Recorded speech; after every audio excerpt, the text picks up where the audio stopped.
Mic check. Very cool. Nice. Everything looks so good. Wow. It only took forever. Mic check.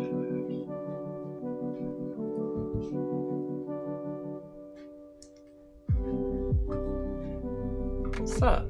What are you doing? I'm streaming right now. Oh god. Get out of here.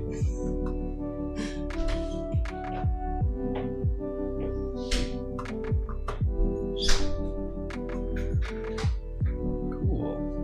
Okay.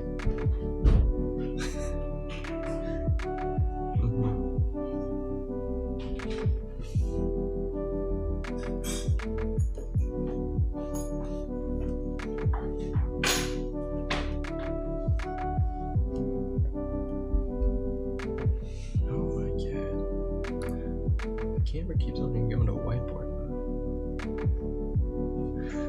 Yo, what's up?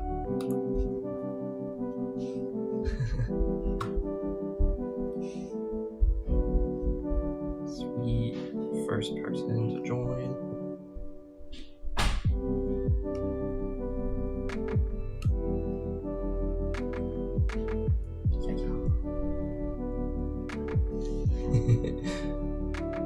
Okay. So I had this idea today that I was gonna do a weird like x-ray piece, and I've been fucking around with this idea for a while of doing like a basic profile portrait and then basically taking a frame out of it to show a different version of it underneath. So I sketched this up for a little bit. And yeah, I'm just gonna work on this for a little bit. We'll see what happens.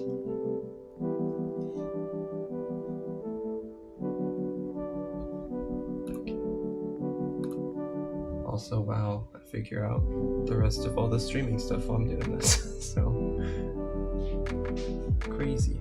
Okay.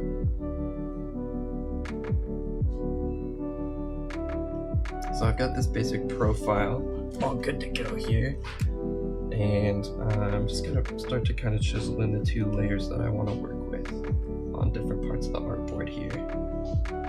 Let's go with a pencil.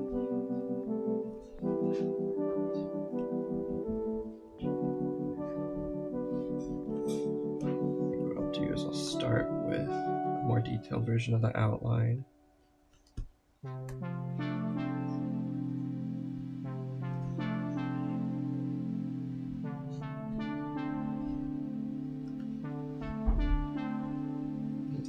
Fairly androgynous outline. I don't really want to commit to male or female yet. It's just not really important.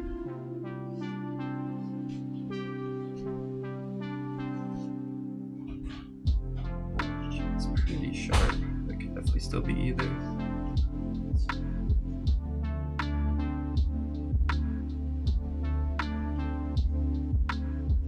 How does everything sound? Is every sound level okay? Is the music too loud in the background?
That's like the base layer for the actual face.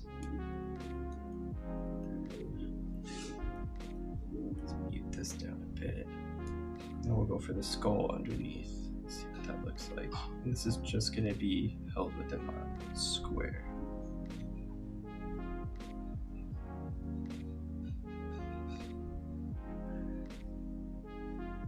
Ugh.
okay with a little bit of overlap on the bottom.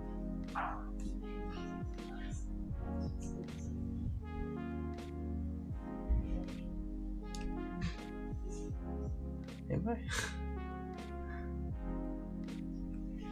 Cool.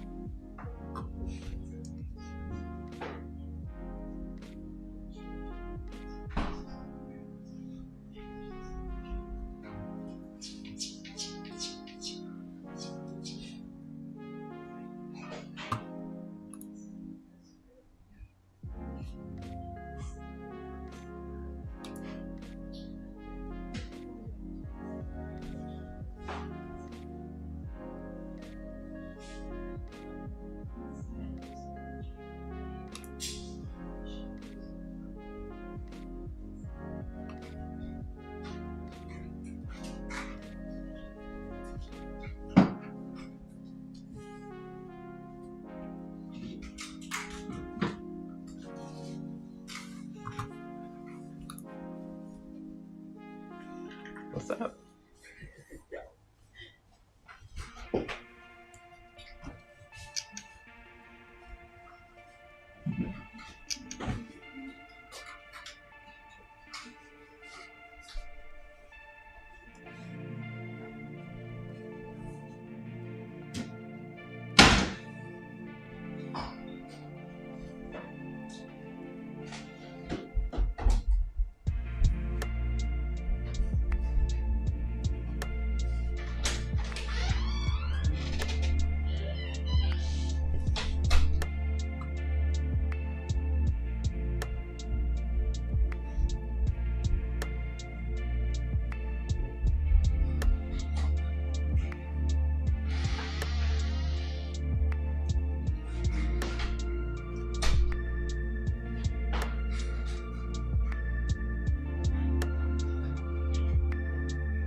Cat.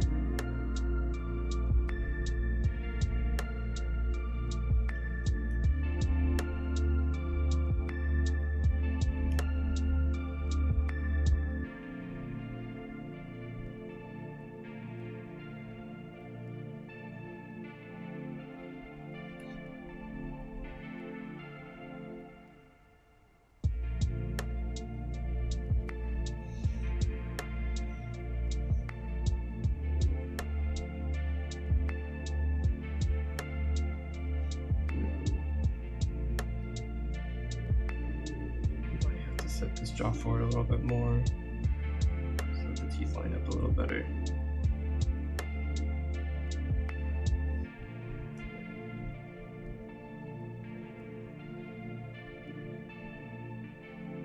Start with the teeth and then do the jaw later. Seems like the way to go.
now what I think I want to do is, while I make this color square to show the X-ray part, yeah, I'll start with a square. Some like cool darkish purple, gray, purple thing. Yeah.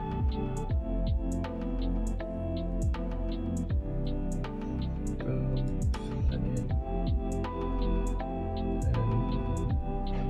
And set the opacity low. Miss me. Cat is upset.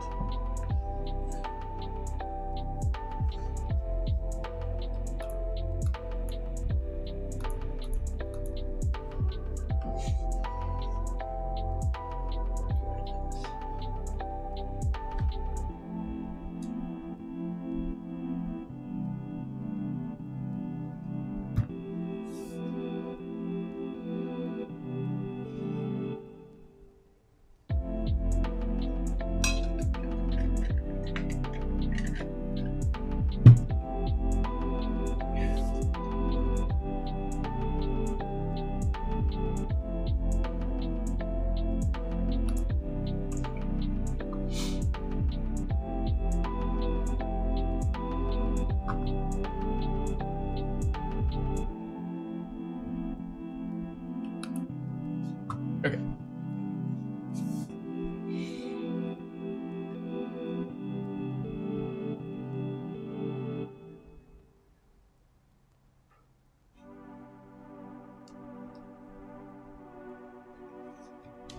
So what I think I'm gonna do. So start here. Let's get back up. And let's go fill this in with like a nice yellowy color. Always throw green in your yellows because they just look better.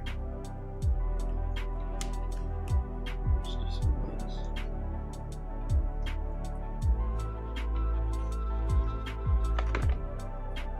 Cat. Good. There's a cat attacking my computer.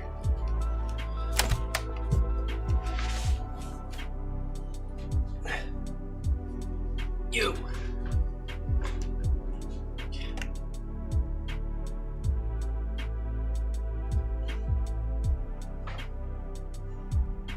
What's wrong with you?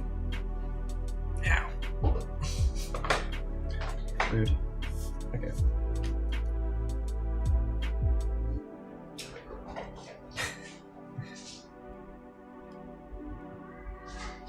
Oh, he's freaking out. Very good.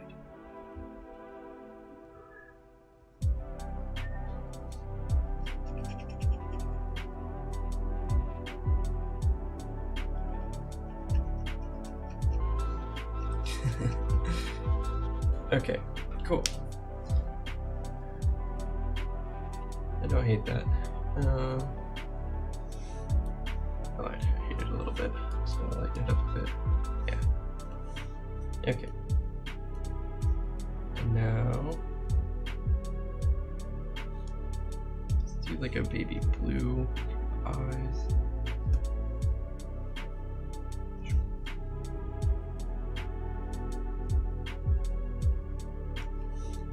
With some, yeah, cool. So these don't have to be the final colors. I just wanted to contrast super sharp right now while we're getting everything like locked in, figured out. Not sure if I want to do the hand yet. It'll be easy to do if we want to do it later.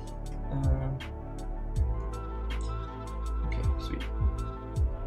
So now I'm thinking for the skull.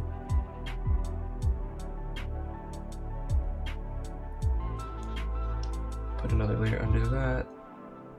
Let's go. The heavier blue. Yeah, it looks good. And this is gonna be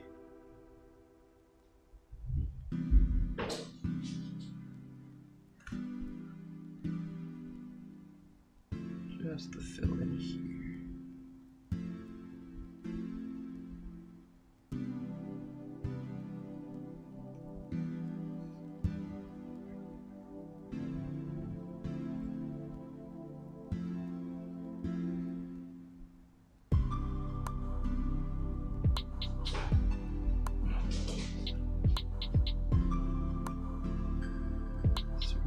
Paint tool. I hate the paint tool. Never wants to work right. Okay. So now, that's pretty cool.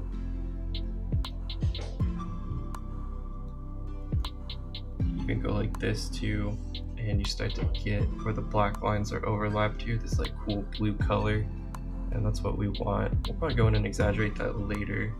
But the other thing I want as well is the teeth to be a different color.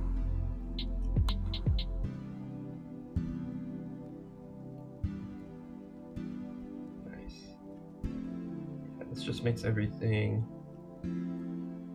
stand out, all the little pieces. And definitely not like a photorealistic X-ray or anything.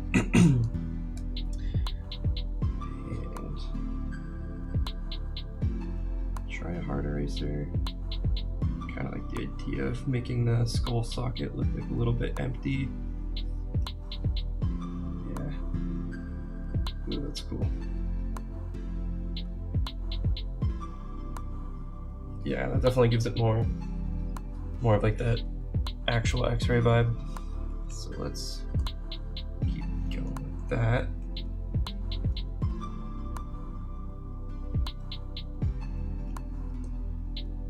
Layers for everything, always.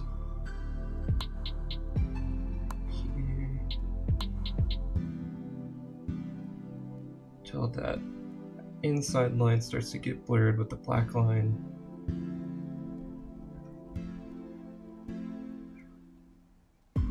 Very good. Okay. I'll take this and sharpen it back up. Line that we want.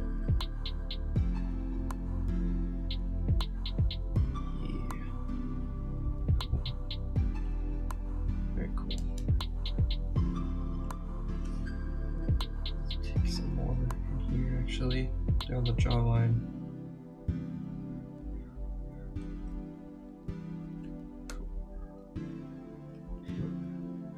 Nice. Okay.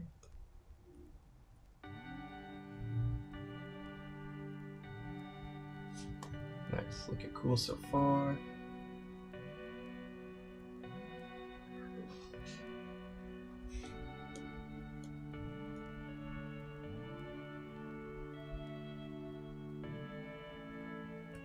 Okay.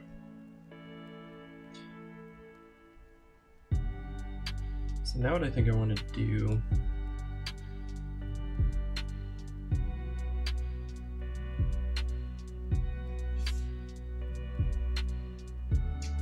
let's take my face lines and just sharpen these up a bit.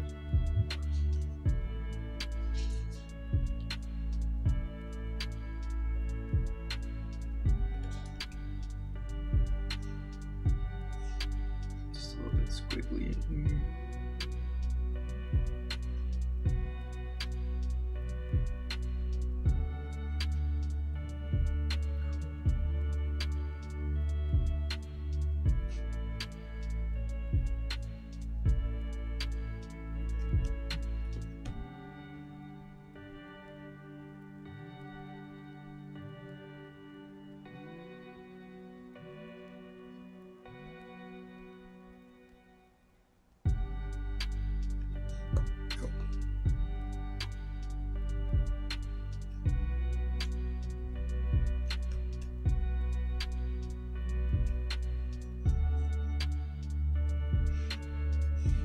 Nice. Okay, so then we'll take our square and probably change the color a bit. I like the purple, but I think it needs to be more pronounced. A little bit brighter.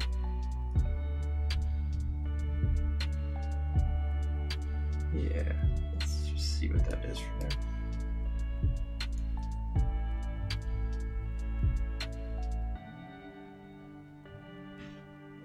That's kind of cool. I really like this orange color it makes on the face. Not super huge about what it does to the skull. So we can even go like this. Yeah, that looks pretty cool. We just have to solve whatever the fuck's happening here. Shouldn't be too hard.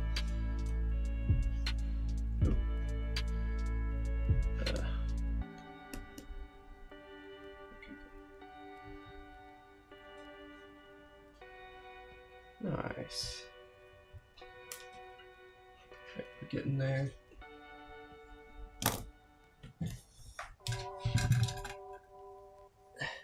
You gonna help me drop up a...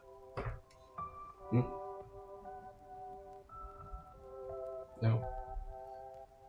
Look, it's you.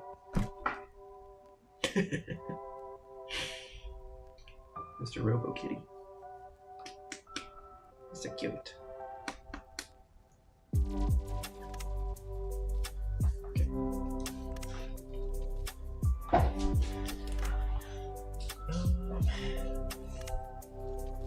So yeah, just do some cleanup stuff real quick.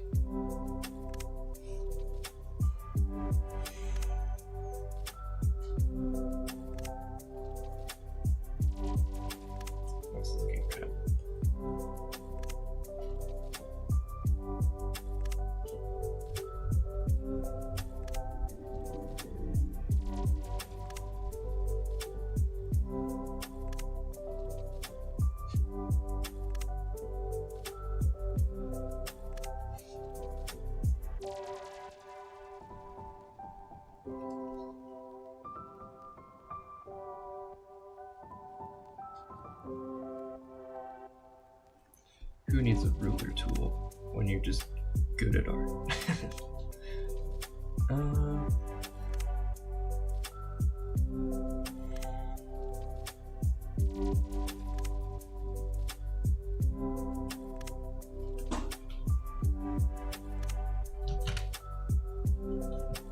Kind of like the idea of doing some neck bones.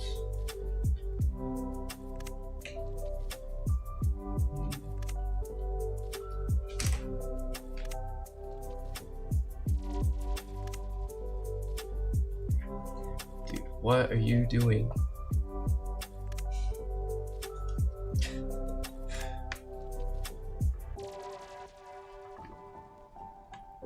Don't.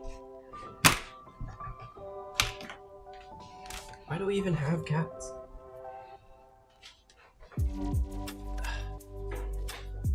All they ever do is that.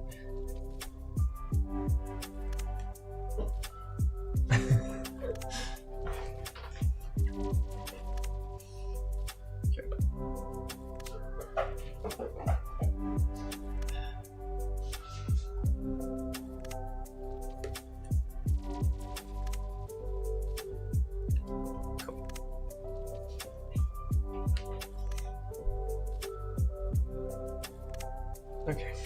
Some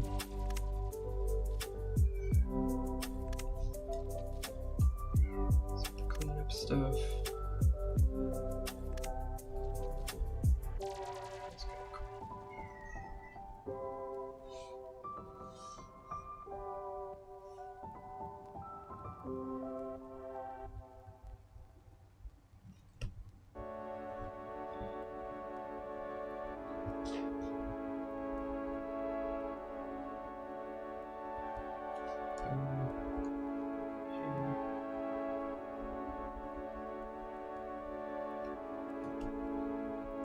Smaller marker.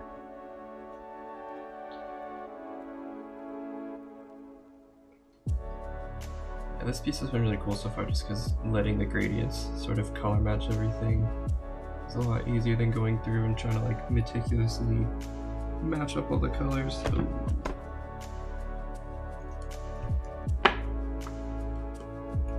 when your hand jumps a layer, I should be wearing my glove.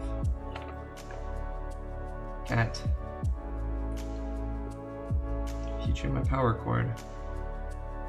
I will make you into a wallet. A disgusting hairless cat wallet.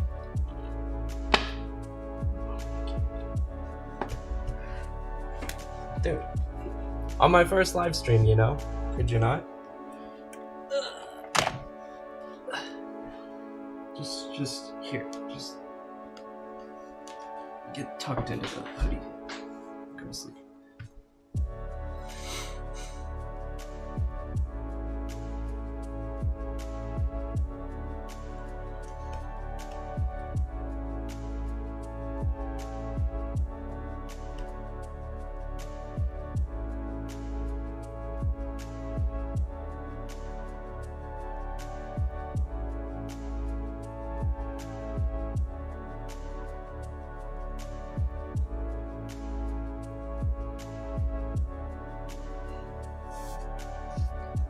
Very ripped and sweet.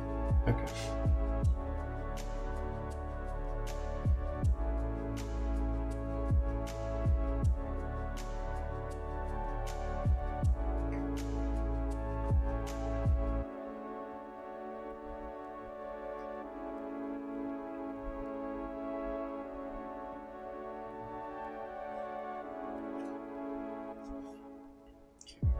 Cool.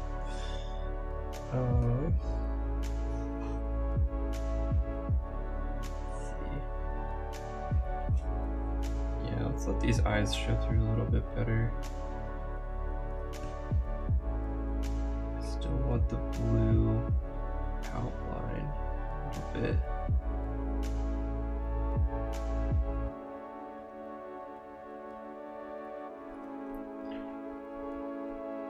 I think it does need to be a different color.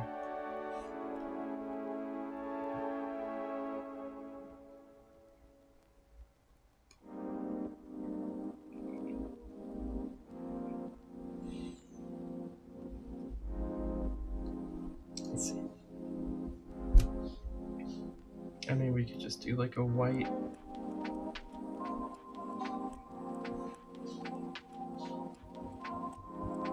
Look at like whitish blue. Yeah, looks like a gray blue.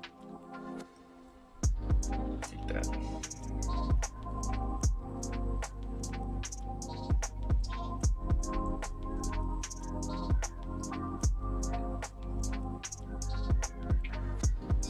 Yeah, looks good.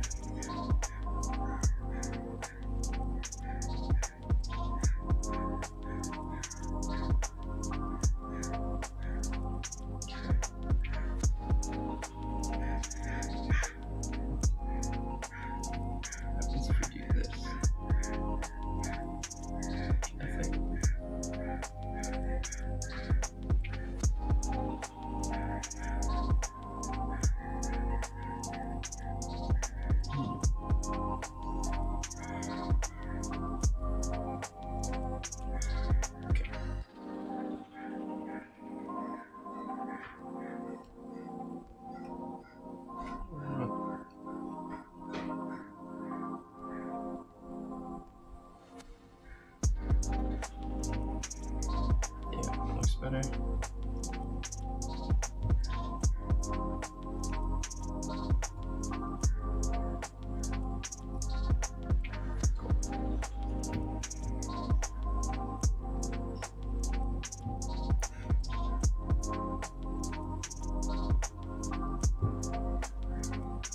Sweet. Get this figured out.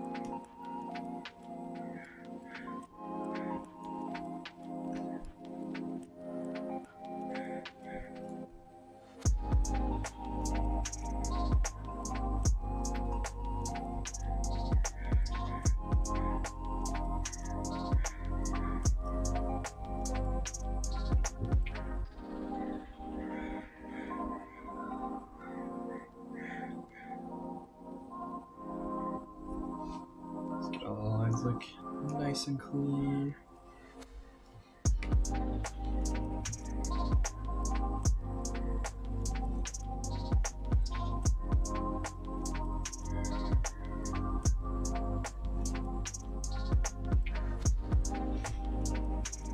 Alright, sweet.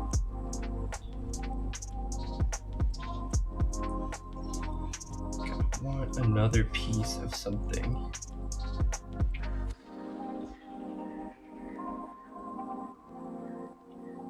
I think there's a bunch of different ways to go from here, but I think a cool idea would be to have more things being x-rayed. More sort of like interaction with the piece. First thing that comes to mind.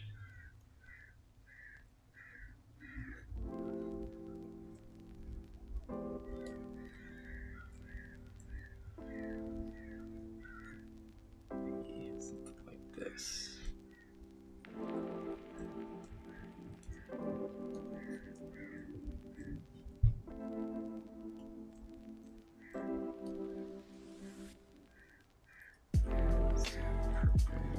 From a compliment.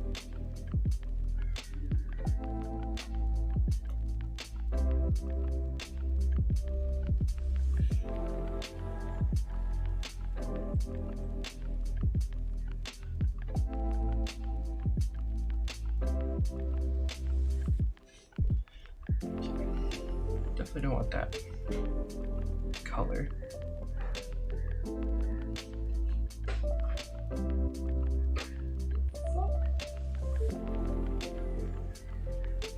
Cat madness out here.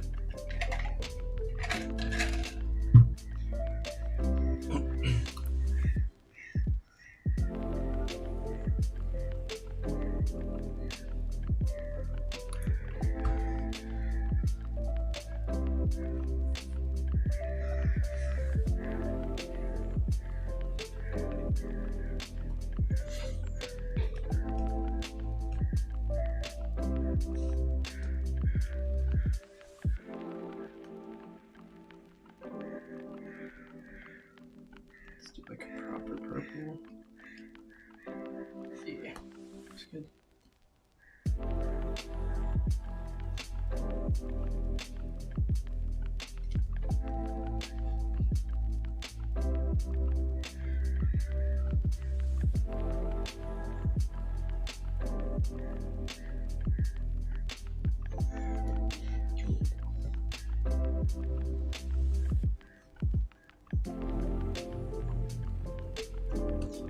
Nice big cone vision thing. Starting to remind me of like a 50s style anatomy textbook or sort of diagram. This would be 60s. But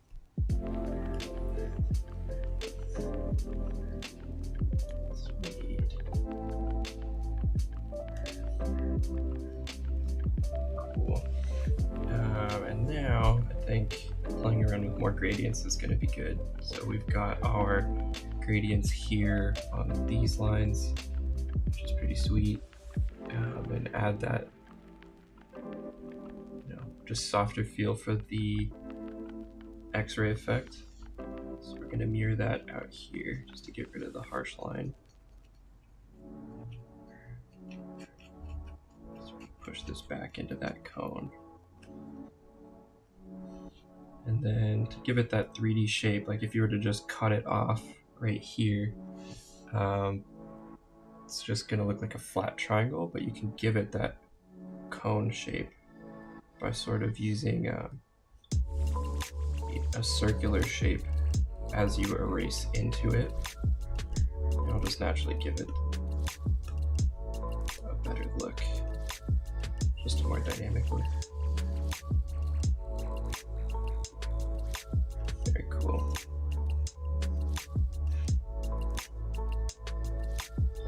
Okay. And I think I also want it interfering with the face.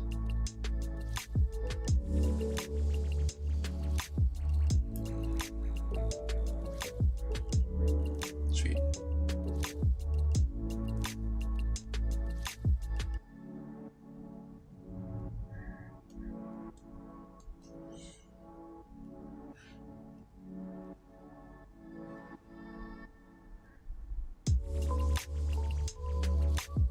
Just want to see what this looks like if I mess with the color a little bit.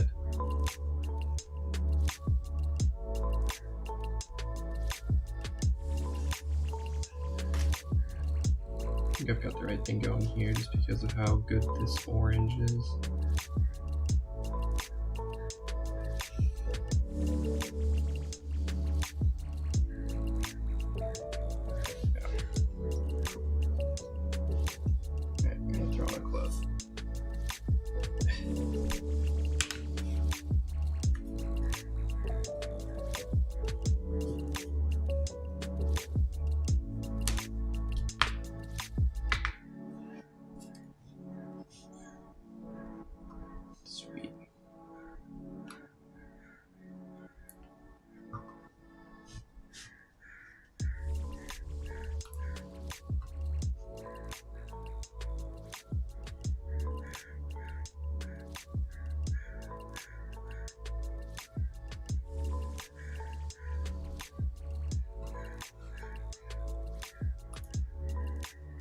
Okay.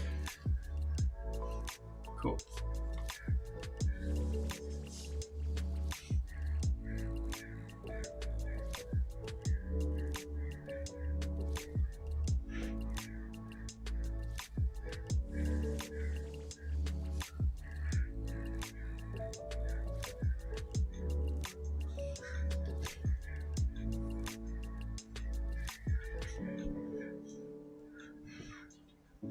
Okay.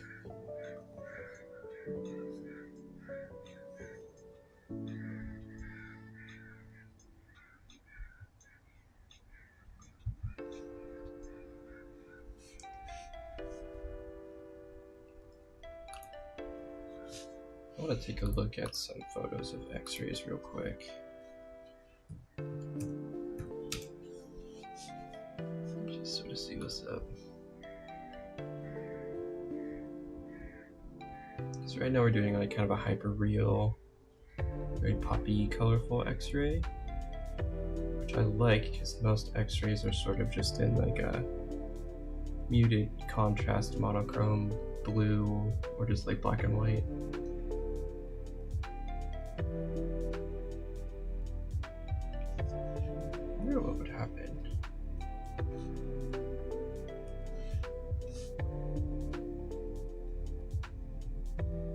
It's pretty cool.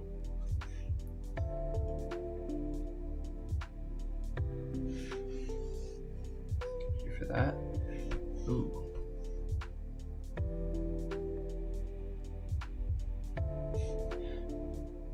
Also, white, add a layer, make this black, and then erase chunks of this layer.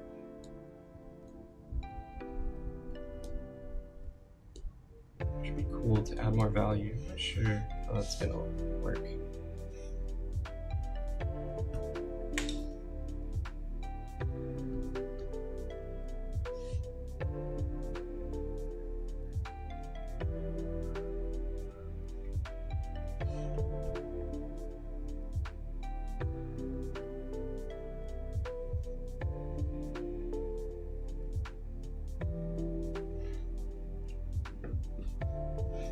Sure, I'm in love with that.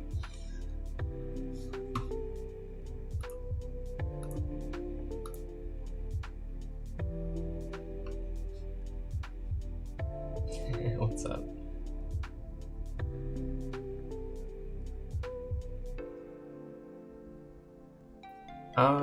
Yeah, it was kind of hard going from physical to drawing, but kind of in a weird way that you wouldn't think. Like, in physical medium, you can't take a whole lot of things back. You kind of just have to keep working with it and moving forward. And in that way, like, you sort of get into a very, like, flow state creative process.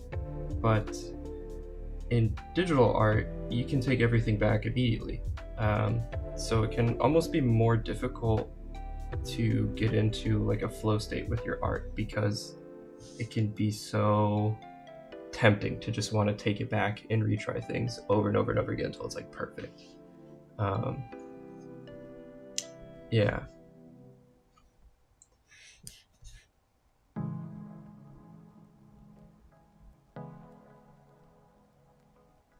I'm trying to figure out how to say your name. Swaj?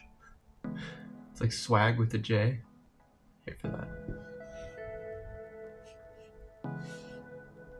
Okay, I also want to do a thing. It's my first stream, and everybody who shows up, I want to like tag their name. So if you leave me a comment, I'll give you a cool tag on this like little page here. Okay, so let's see. Swaj is actually like such a good name to tag to. Gotta get in the right layer.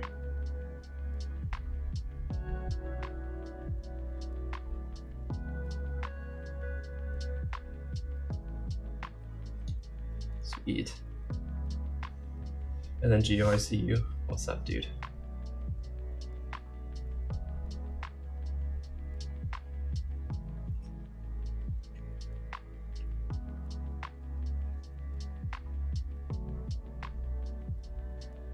That's kind of bad. Hold on.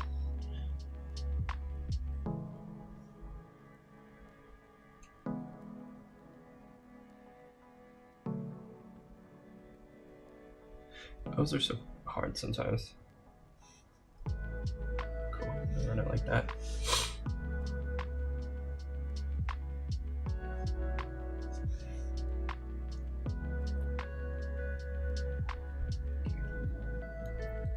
All right, back to this. Yeah, I just don't know if I'm vibing with the black outline or the glow outline. I'm gonna work with this for now, but I won't forget that.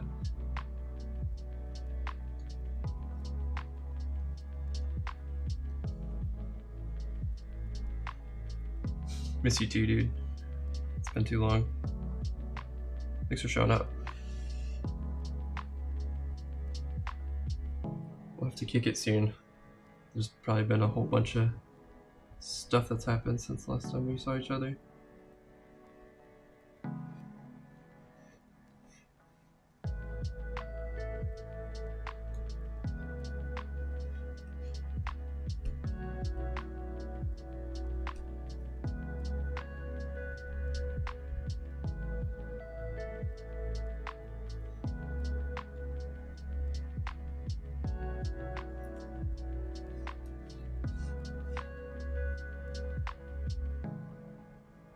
This line wouldn't even be there because the X-ray box isn't hitting it, so we'll just get rid of that.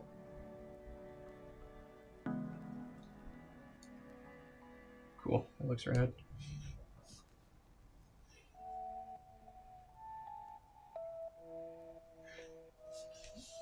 Very cool.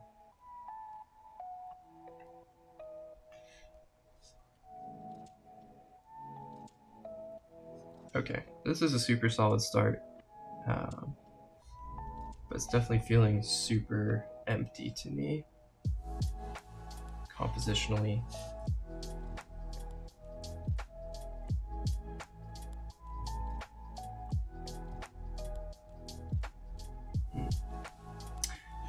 I'm almost tempted to take this square frame we have here and break it into more pieces and fracture the X-ray across more stuff. What would that look like?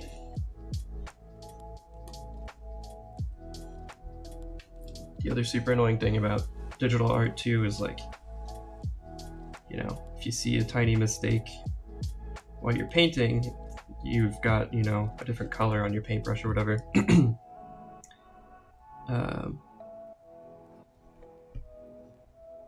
Can't really like address it right away, but it's so easy to get sidetracked with digital art.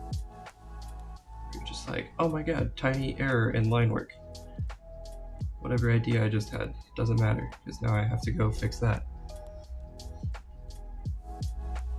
Okay.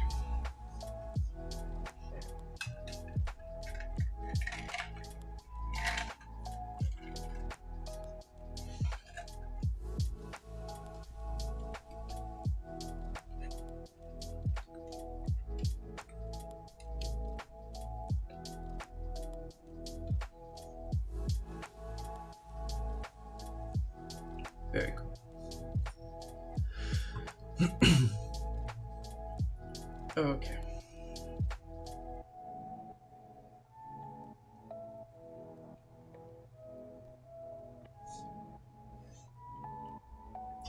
Oh, Okay, I think the idea I actually want to hunt down now is I'm going to take everything I've got so far and duplicate it. And then put something in the middle. Sounds really hard. Let's do it. So we're going to take all of these and actually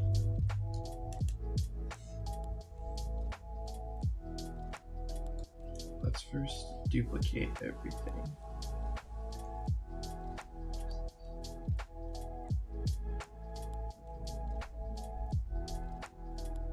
Okay.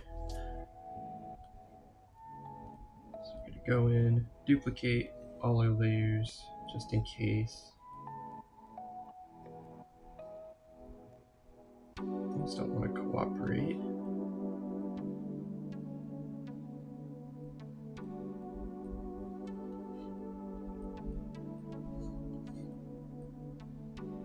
Sweet.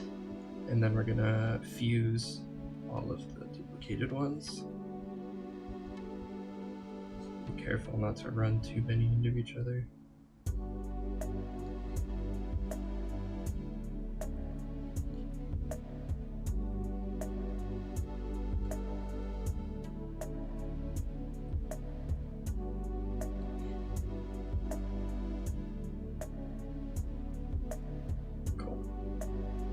Okay, so let's hide all of our originals.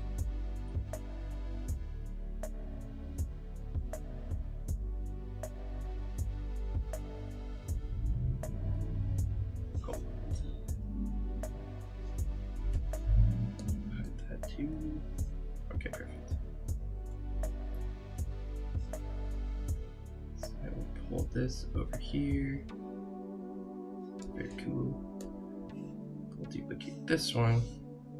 Ooh, do I just like it more bold like that? Kinda do. It doesn't mess with that orange at all. Okay.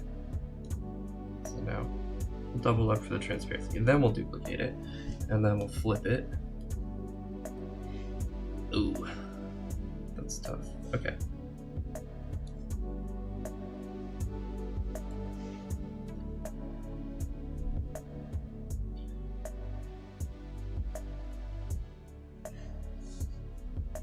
Very interesting.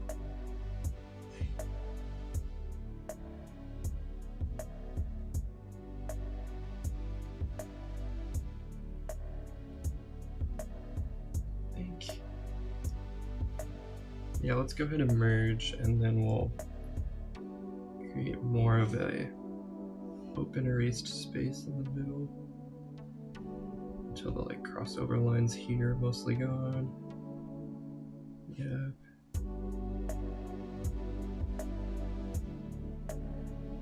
Sweet. Okay. We have something very bizarre looking now.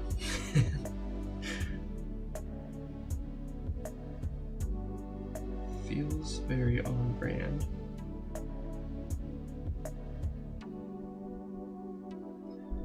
My instinct is to continue the figures, and we should be able to do that with the symmetry tool. So if I go here, yeah.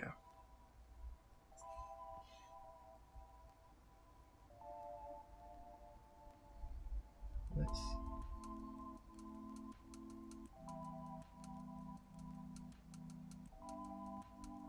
So right now they're looking at each other. I kind of want them to touch each other. Not in a weird way, but just like...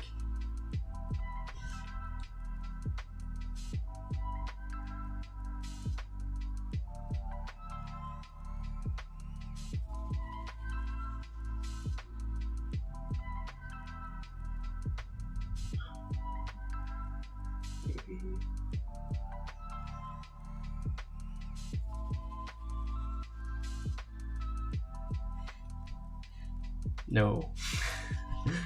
I'm good on that.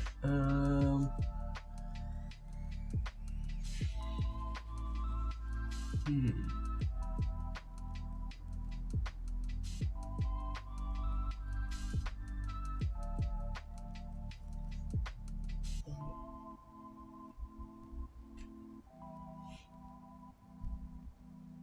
more cheesy movie style. Hands together.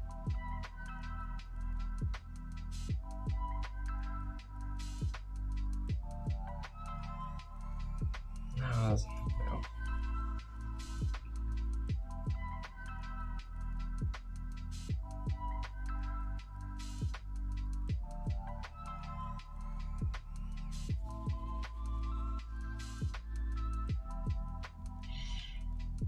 I think we just gotta get more detailed with something happening with the heads. I kind of want to put something on the back of the heads. But first I'm gonna fix the thing, because I saw a thing, and I need to fix it, of course.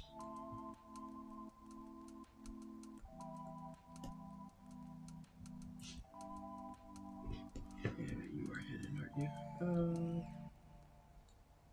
Slayer. Okay.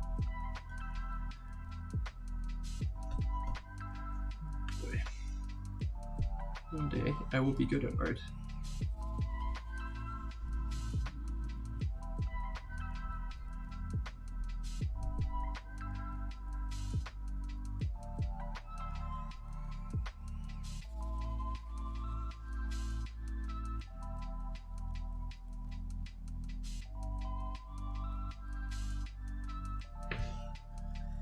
Very good.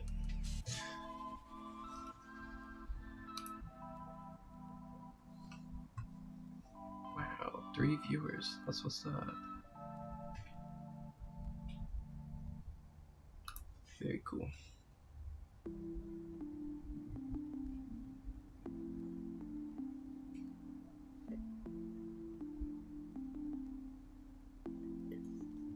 Yeah, the symmetry is good.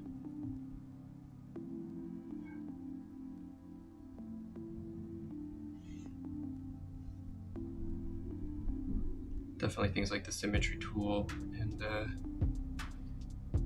that kind of stuff make digital art much easier.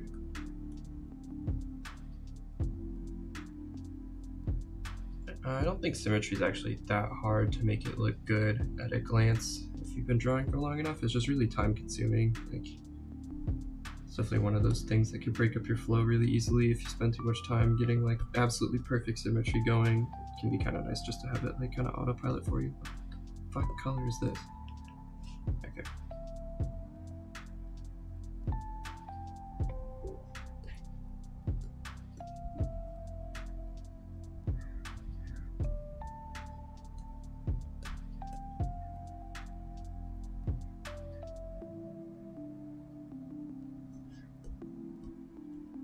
So yeah, I'm just gonna go in and add some more details.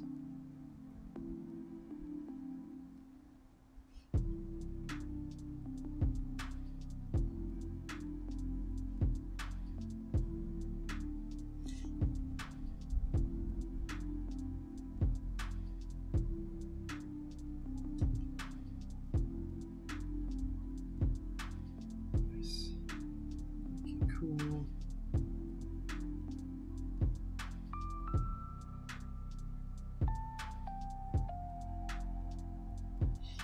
This chin is like really far forward and I kind of like it. Like everything anatomy wise is very off, but in a cartoony kind of way, in a way that actually makes sense.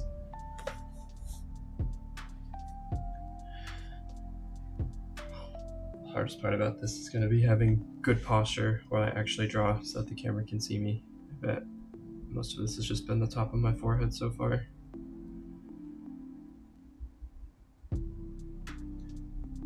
What if I put this lower? Oh, maybe not. No, I'm good on that.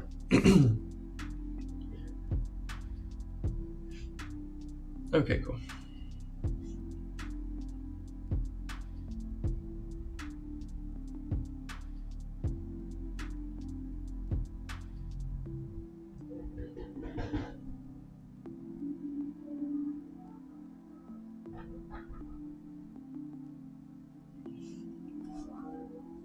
kind of tempted to do some lettering now.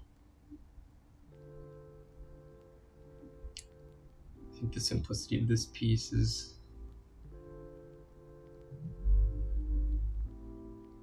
screaming graffiti art to me.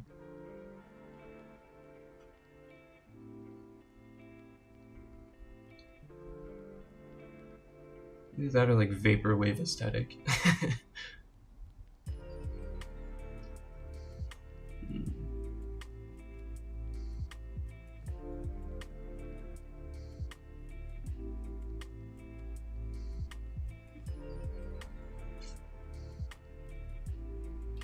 Yeah, let's see how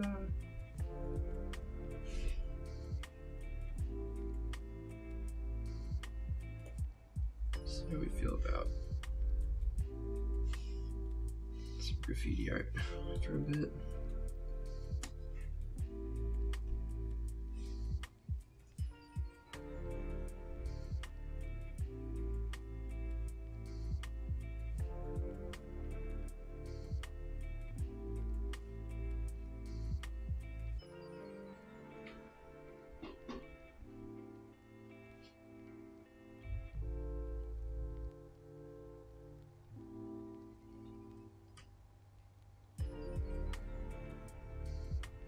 Oh, hi. What are you doing?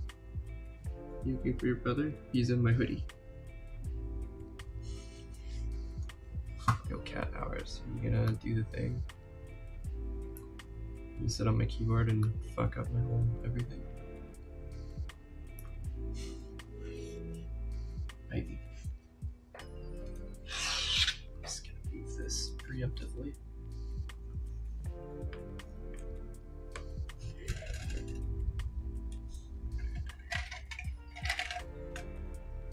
This is now a cat stream. Can't even see me anymore. Ivy.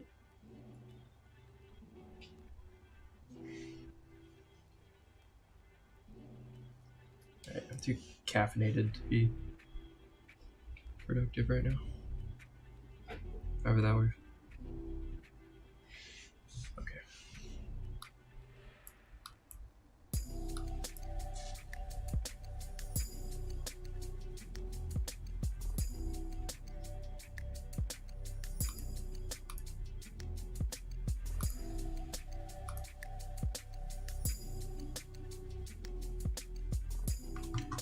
Yeah, I do actually want to make new hoodies. I'm in the process of trying to get print to order, because right now I have like, you know, the 2 extra smalls and the 1 2XL hoodie that I have, you know, from my last order that like I'm never probably gonna get rid of.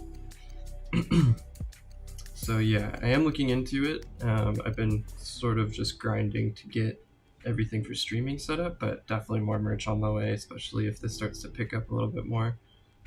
I actually have like a solid base of people who are interested in buying merch and doing that kind of stuff.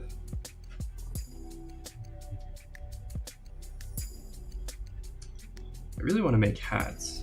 I feel like there are 0 good hats from like artists, and that there's so much potential to have like a cool snapback or to put art on a hat in a way that I haven't seen before.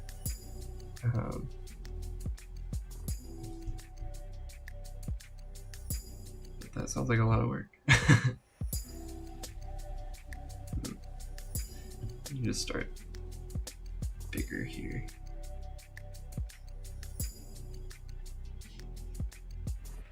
Let's go.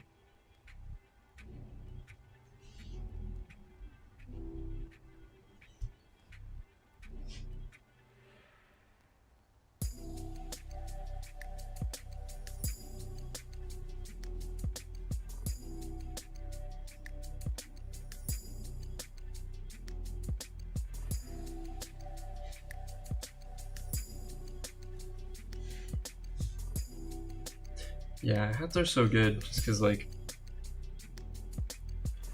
I don't know, not everybody's like a hoodie person. I guess not everyone's a hat person, but like, it's one of those articles of clothing that stands out a little more. Like everybody's got a shirt and a hoodie, like a really solid beanie or a snapback. Just sounds like, I don't know, would stand out a little bit. Is the really, like, the thing I really want to do is design clothing. Like I have a lot of ideas for how I would like, you know, a shirt or a hoodie to look, or like have interesting, you know, types of clothing to put art on, but it's just like that has to be a really big part of your thing. Like it's so hard to get a panel made of your clothing until you have like a clothing brand.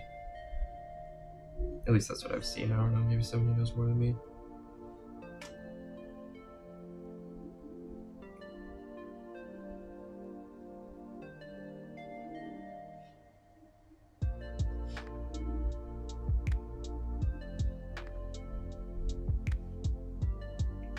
Woof.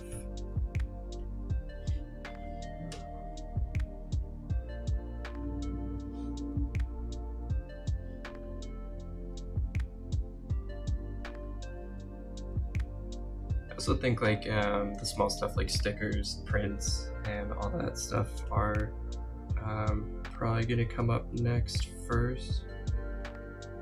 I'm gonna be making a YouTube video about painting that I'm gonna be doing pretty soon, and it's gonna be, I think you can see it in the background, this canvas right here is the biggest canvas I've ever like bought for sure, but ever worked on. It's like $200 for a nice big canvas, which is such a bummer, but I'm gonna try to make some cool content with that. I've got some very interesting drawings that I'm gonna put into a series for some canvas pieces. So I'm hoping that after some more really big like art pieces that I'll be able to get more interest sort of drawn to the style I'm going for, and that it'll kind of help translate to clothing later. Yeah, merch is just so daunting to me. I hate like emailing people, and last time I made merch it took just forever to get everything done right. Okay, that looks rad. I'm very happy with this so far. I think what I want to do though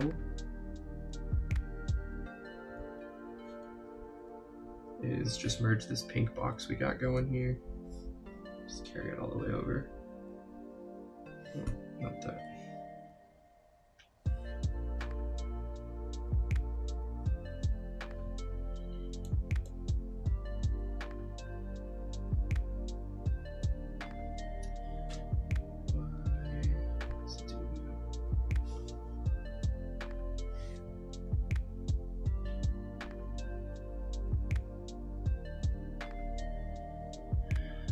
Okay.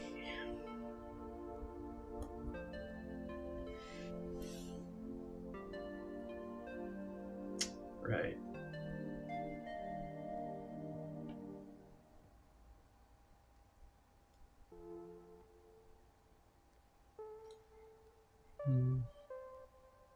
Oh.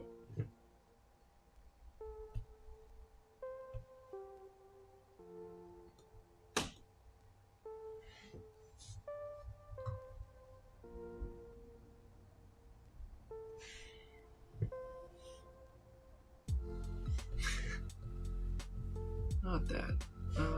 Why are we here?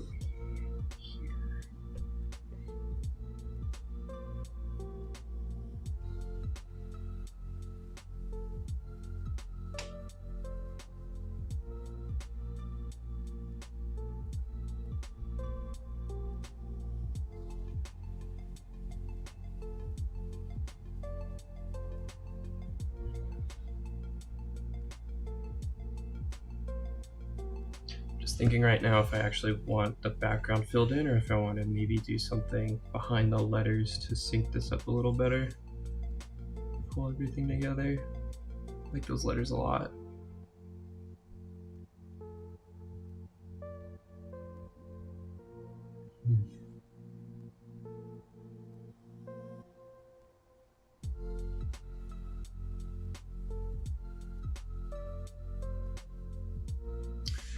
Yeah, let's just see what it looks like.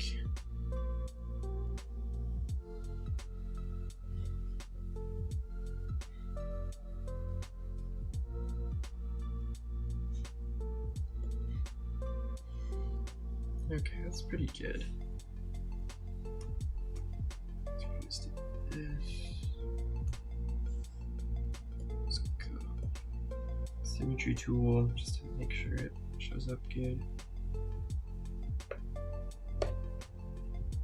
Get in there.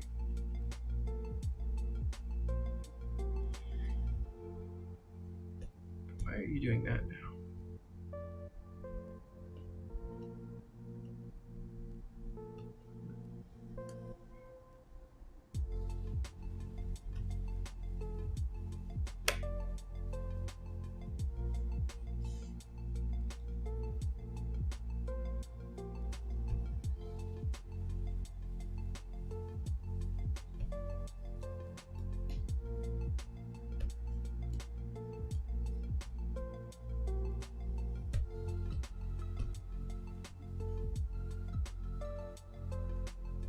Okay, that's fine.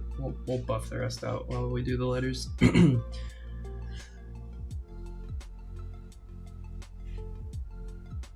Okay.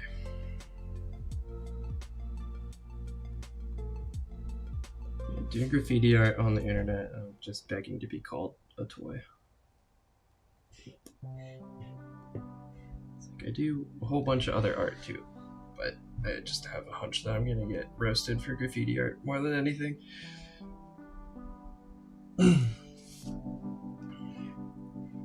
Which, to be fair, I probably deserve, but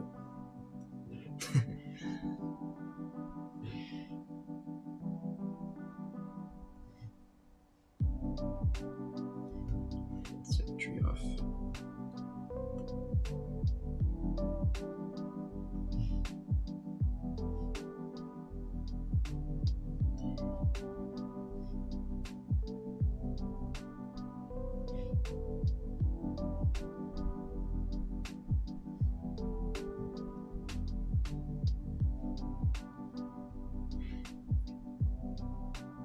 Lettering is just so good for practicing your lines too, though.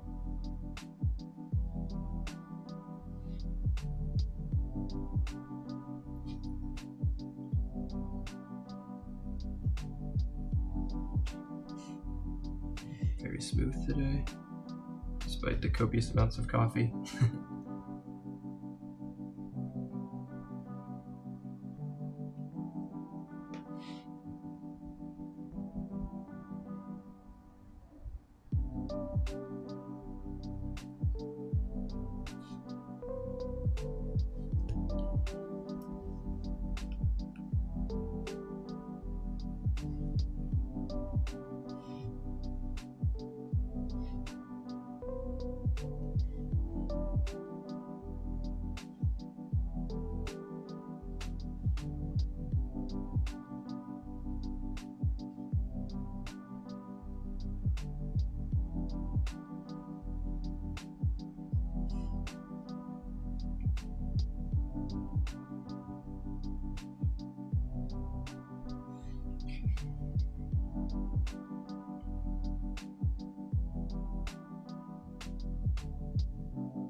Cool. Very cool, very cool.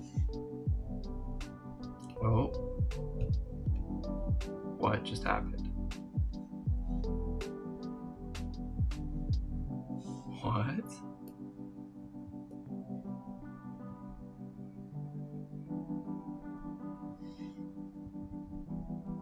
What just happened? Very weird.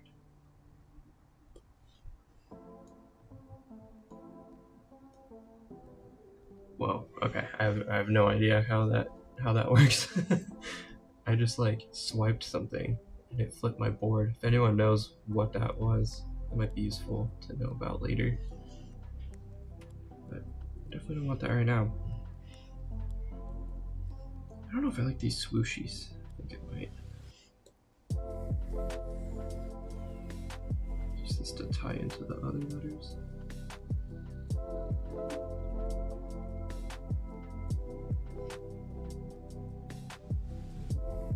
Hey. That's pretty good.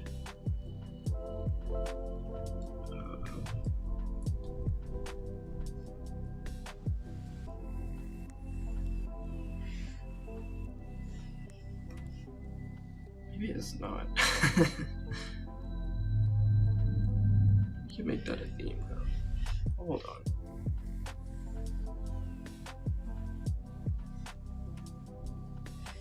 Let's just make this a straight line.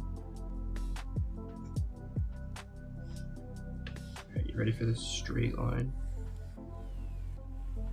Oh, beautiful. These are not very big. Oh, one day I'll be good at art. Don't worry.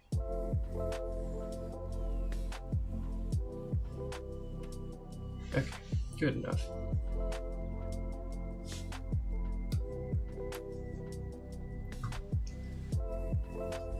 Boy, oh boy, do I love lettering. It's just so fun, easy, it's quick. It's definitely not a struggle every time.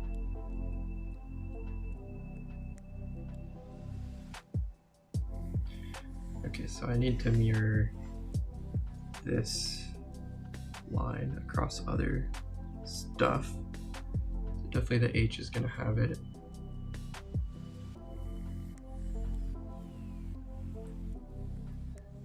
And then probably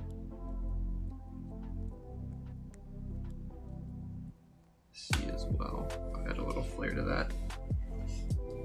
Okay, just marking some stuff for later.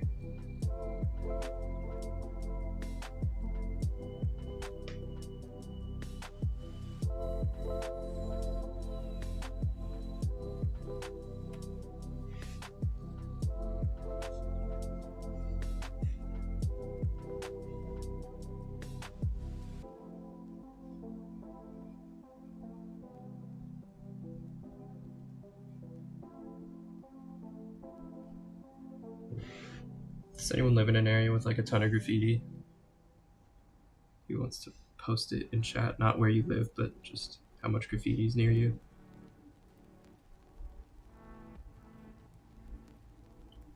Because in Seattle, there's so much right now. Over COVID, it was just crazy. Everybody was like, all the graffiti heads who were staying inside just spent all their stimulus on cans for sure.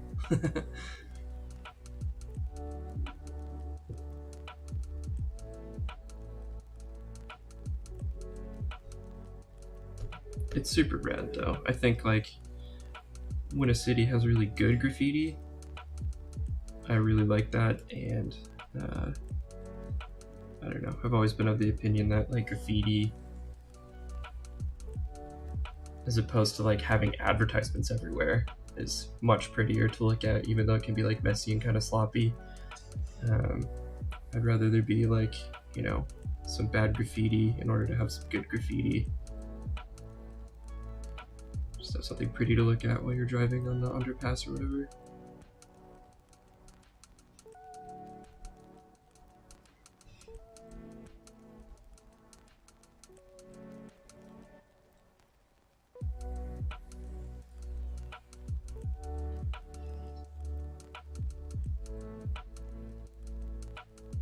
I had graffito friends growing up too who were just, you know, so buck, just running out across the freeway at like 4 in the morning and just hoping a cop isn't going to drive by.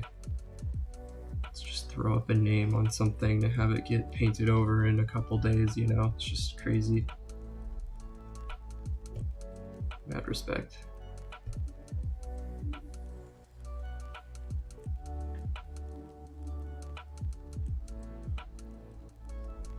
But don't do it, it's illegal.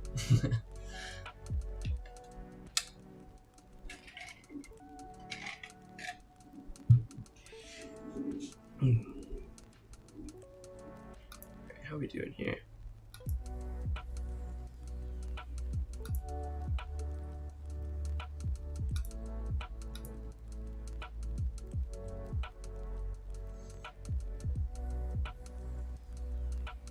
Very cool.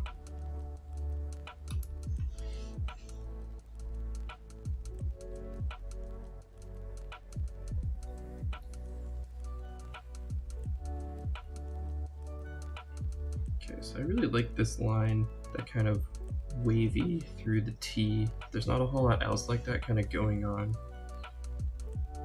So after I'm done doing kind of the rough blocking in, I need to figure out how to conjoin some more letters so that that doesn't just look like a one-off thing. Graffiti is all about setting like a rule set that you kind of strictly adhere to for how the letters all work together. And if you break the rules, I mean, you can do that, but now that's kind of a new rule that you're setting is like, oh, well, this, you know, this is a one-off thing, and now you have to use other one-off things in order to complement that, to make it look interesting.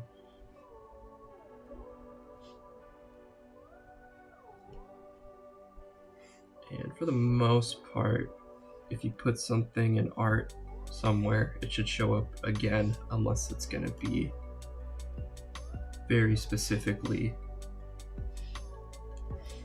a solo, like, independent piece of the art, if that makes any sense. Like, I remember seeing this Bob Ross episode one time where he was painting a winter, like, landscape, and he had this circle on his canvas that was very, like, yeah, it was like framing the whole thing, and at the very end of the piece, he just paints like one tree outside of the circle. And that always stuck with me because it was like, you know, you have this whole piece contained within this circle to mat your canvas and to frame everything, and it, you know, makes everything look softer because it's contained in like a round shape. But then you just put like one tree on the outside, but it worked really well. Like, it looked really good. And so it was like, you can do little splashy elements of interesting stuff, but like, you have to be Bob Ross. Like, you have to understand the rest of the balance, like where he put the tree, the fact that it was a tree and not like a rock at the bottom of the canvas. Like, it made sense because it was like a very vertical part of the painting. Yeah, it was really cool. Bob Ross is goated, by the way. Although, if you look really closely, Bob Ross has a cokehead pinky nail. Like, he has one pinky that's just like very long, and it's like, dude, you're on public TV with a coke nail. Like, that's what's up. You're so buck for that.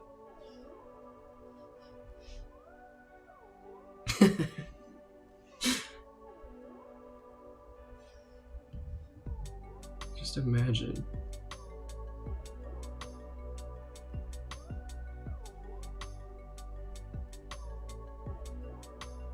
Okay, so yeah, now I'm gonna do the thing where I can join some letters again.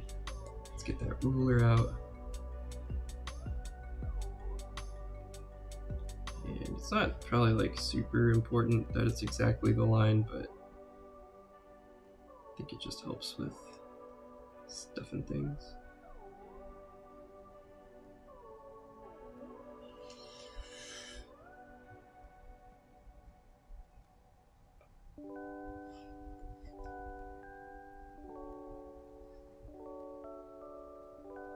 This lo-fi's putting me to sleep. I wish I could play my actual music.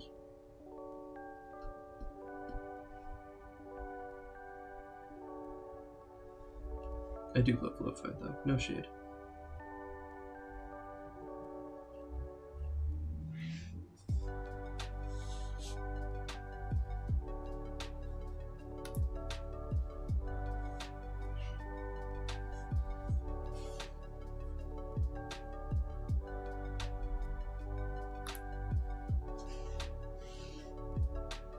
Okay, we're looking pretty good.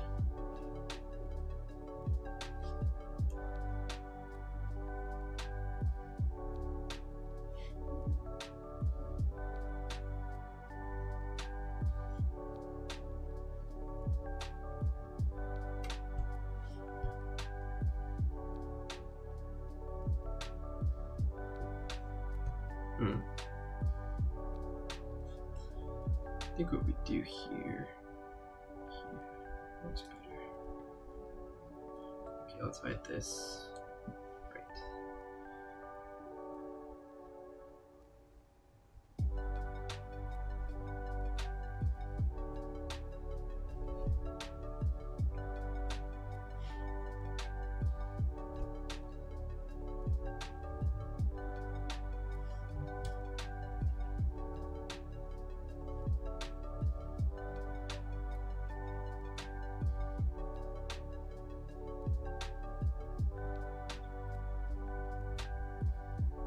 My cat is just asleep, burning a hole in my lap right now. He's the warmest thing ever.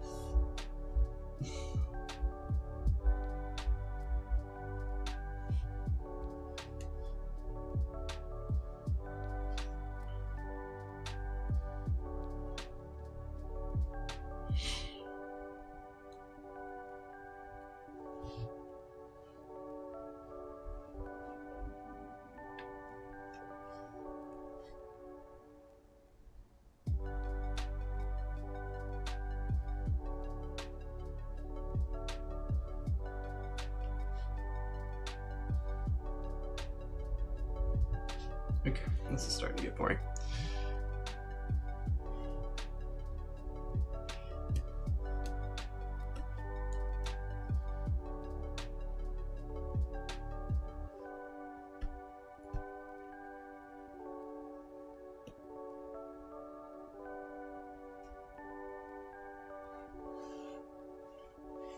Okay.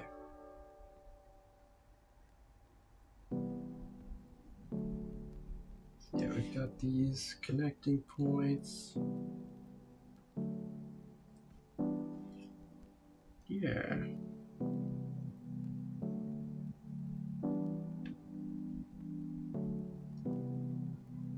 That's pretty cool. Now,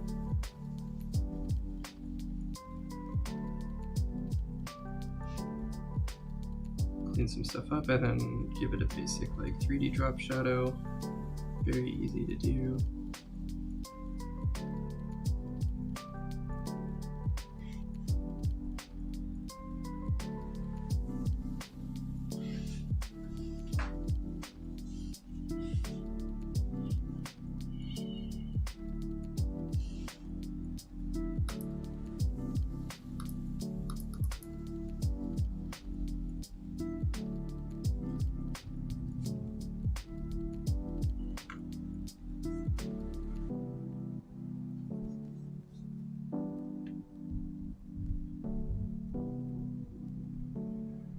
Whoa, it's really been an hour and a half already?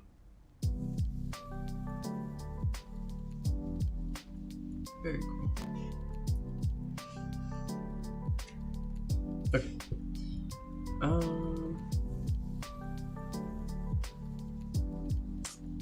Let's fill this in with some cyan blue. Feeling like Bob Ross right now, apparently. Ow! What are you doing? Can I help you?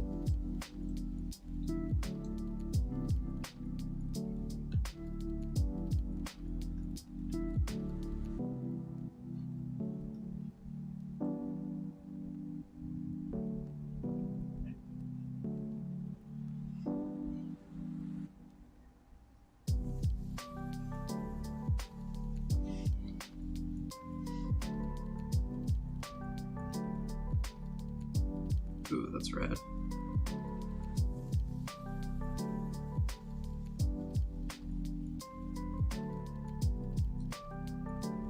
Nice.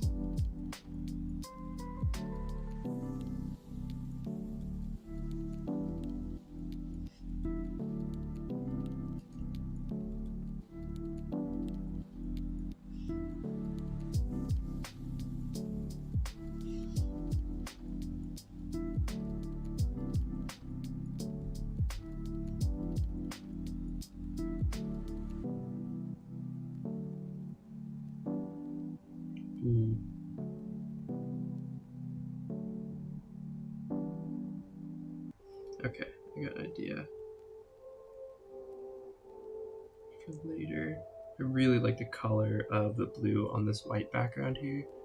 So I'll probably be going back to erase some of the pink that's on top of the blue right now.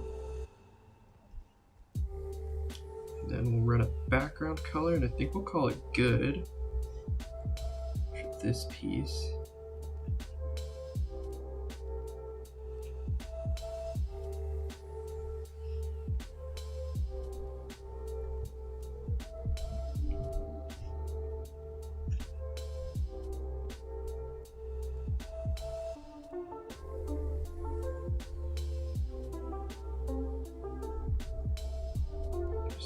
Out real quick.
It's probably boring watching me color this in, but I just want to have this layer underneath so that if I need to do anything later, like normally I would just paint tool this all in on the same layer as I'm doing like the line work, but I have plans that might mean I should just take the time and color a background in now.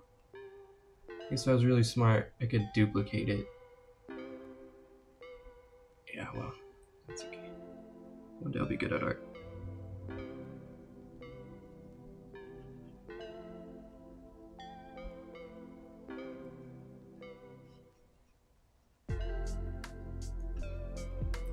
Yeah, I've only been drawing digitally for like,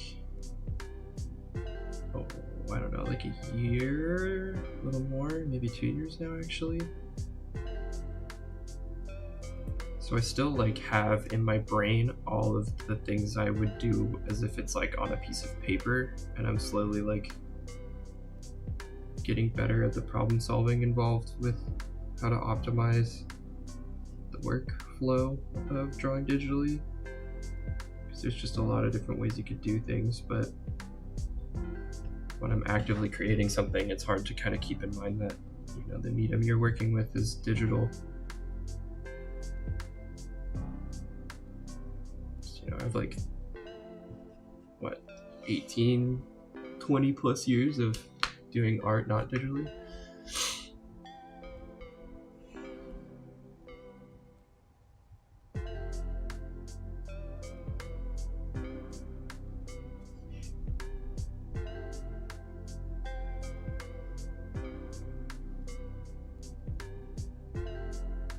Very ripped and sweet.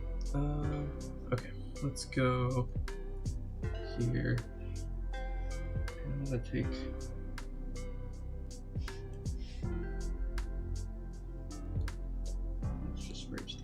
I want to take some chunks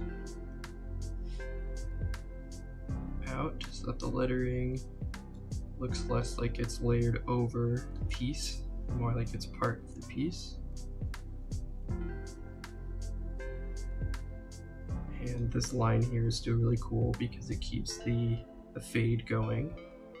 Run the entire fade.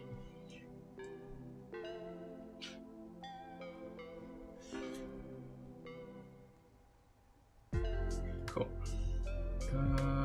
That's a weird one. I think we'll just leave that one maybe. Yeah. You can take like a small chip out of it.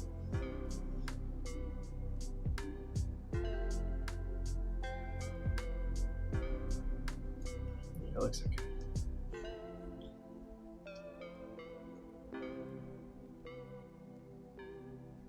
Cool.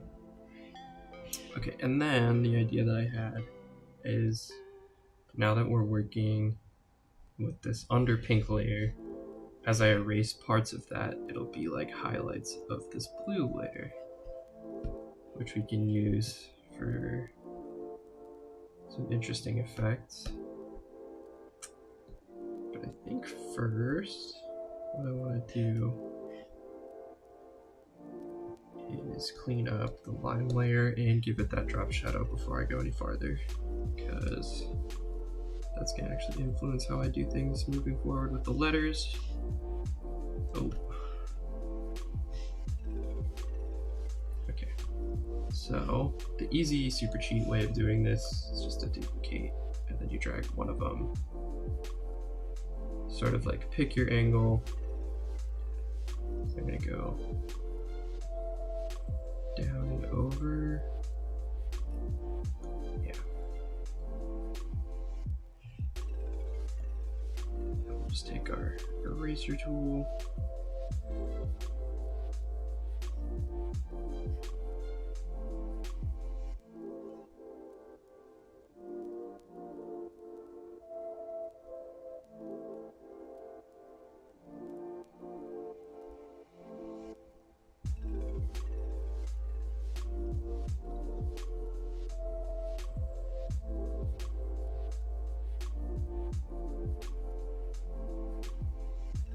And it can get a little weird on your eyes, but just stick to the blue part and you'll be fine. Don't want to erase anything outside of the blue box because that's going to be your drop shadow.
Okay, looking good.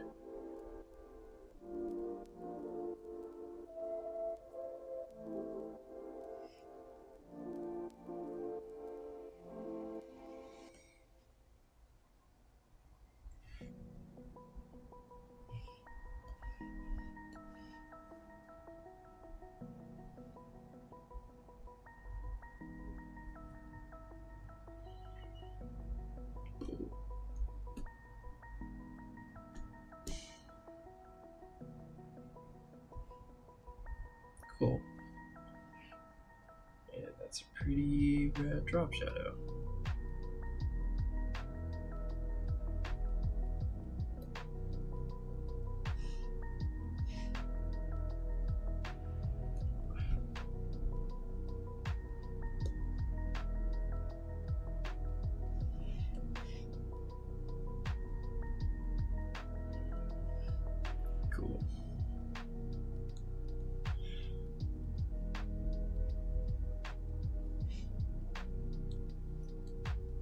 merge those, and then I'm just gonna go in and paint tool. Oh, favorite. Okay. I hate the paint tool.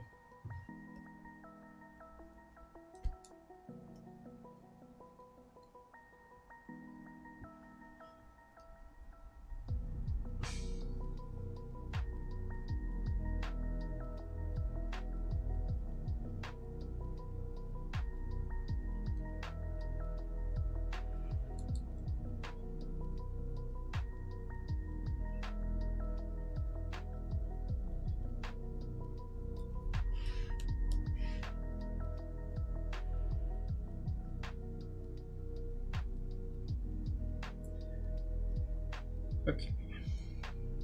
I kind of like these lines, like right here, how this is sort of rolling over itself. I'm gonna add some more of those. So I think that looks good. So stuff like this. Yeah. And we'll just sort of sharpen stuff as we go along too.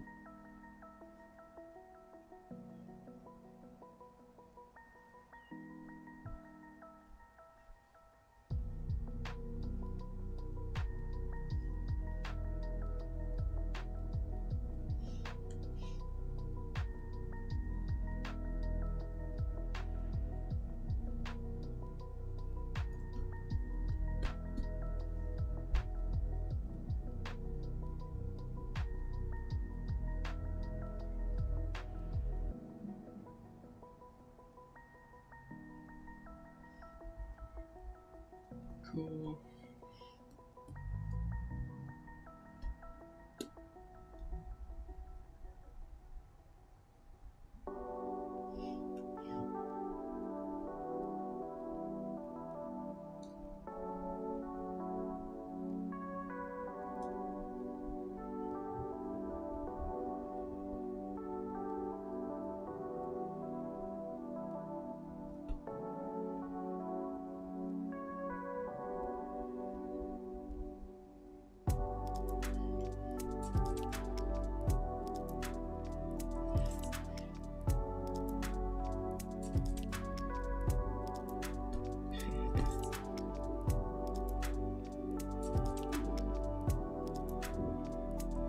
Cool.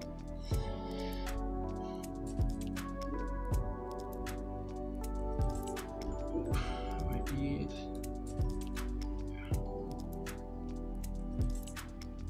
cheating with the line tool because I'm lazy.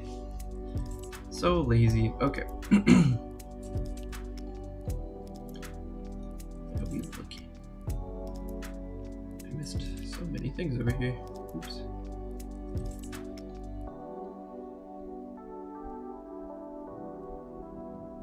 Coloring job is not so good.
Sweet.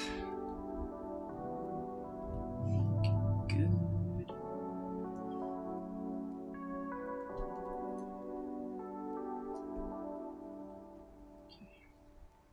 good not to stay too zoomed in for a long period of time. Otherwise, you just keep finding more stuff to do.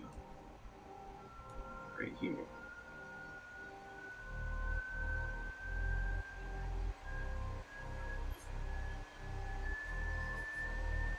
Oh, the computer.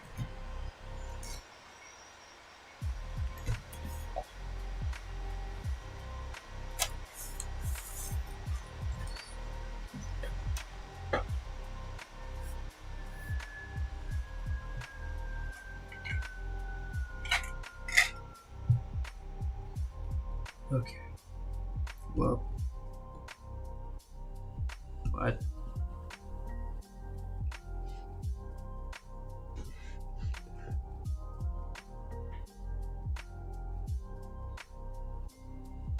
Sweet.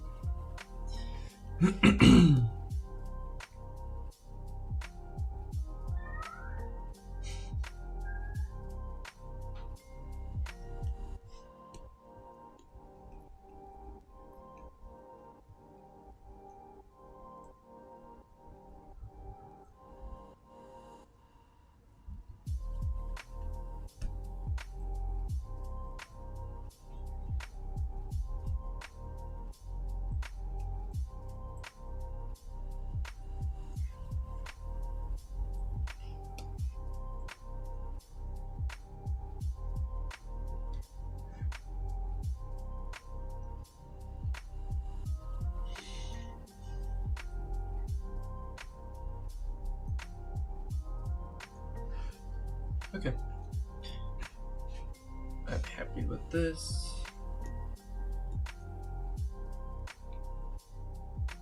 I lied. I want it up here.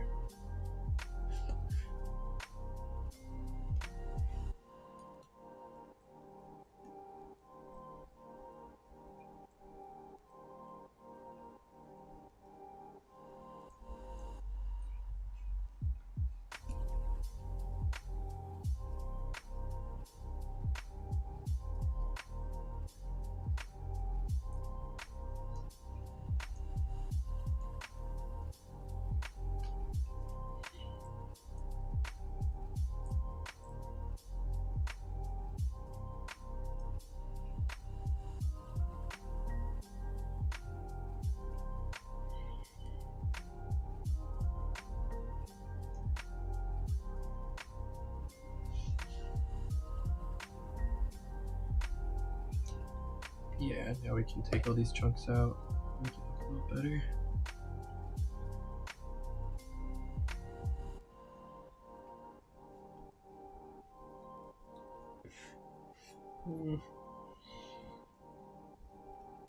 I think I'm good on that actually.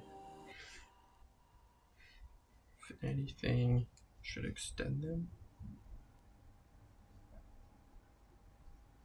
Yeah. Could also just raise it up more. No, that's good. Okay. Let's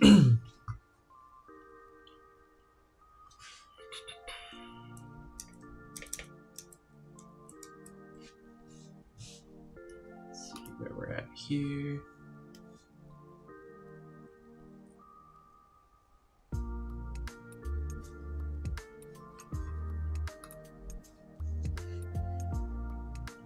Okay. Alright. I know what I want to do now. I do want a black background.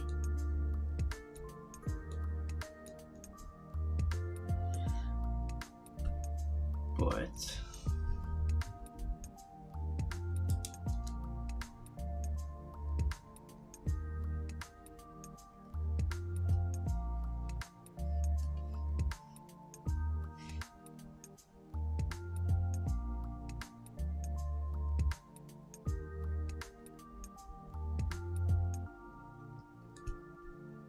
okay, let's do this smarter.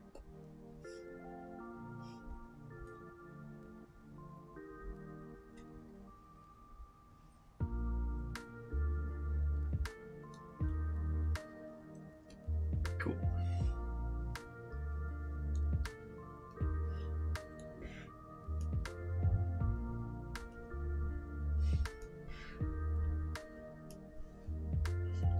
Okay, symmetry tool time. And I'll wrap around the back.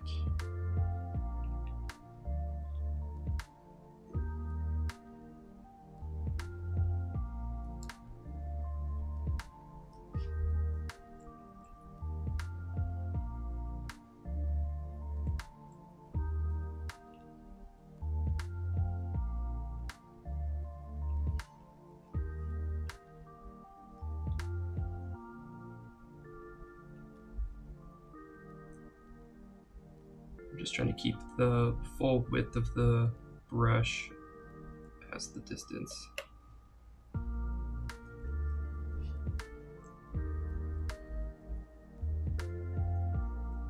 What is going on here?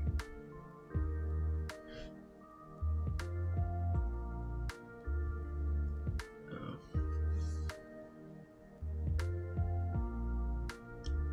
I'll fix that later. I don't know, you guys can even see that there's, oh, you can, kinda. Yeah, like right in here, there's like a pink layer. And for whatever reason, when you use the paint tool, sometimes it overshoots and just puts like this tiny thin layer. I hate the paint tool. Fix the paint tool. It's so dumb.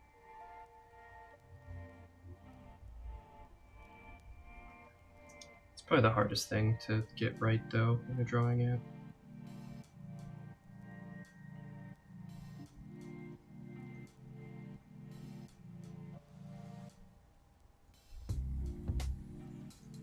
Especially a pixel-based one like this. Okay.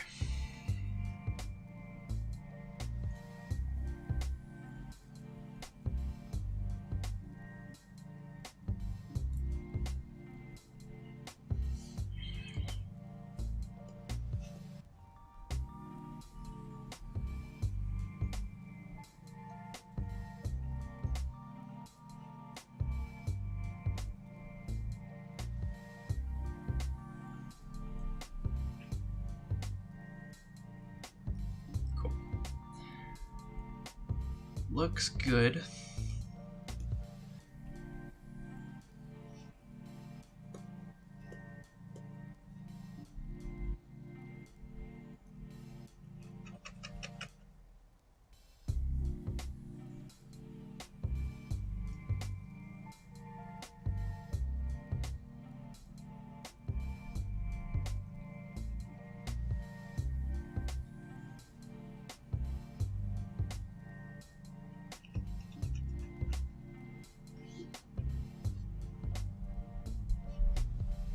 Cool.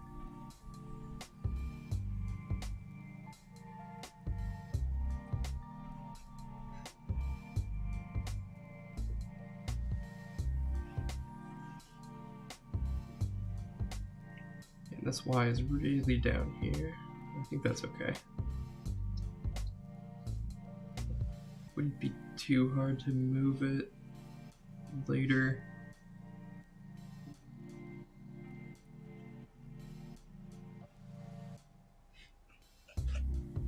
Good.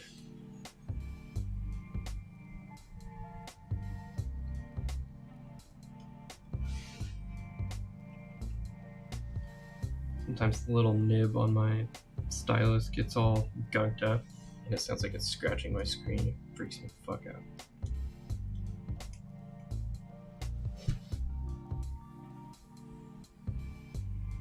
It's so worn down. Can you guys even see that?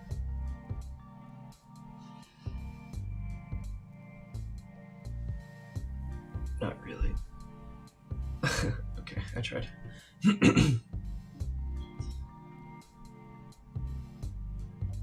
Okay, throw the black back up.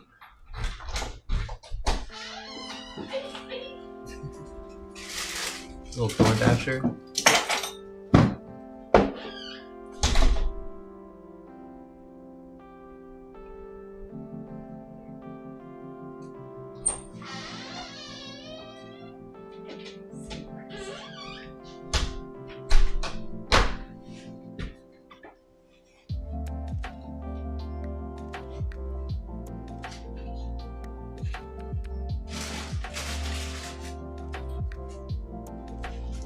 Cool. Looking really good. I'm here for this.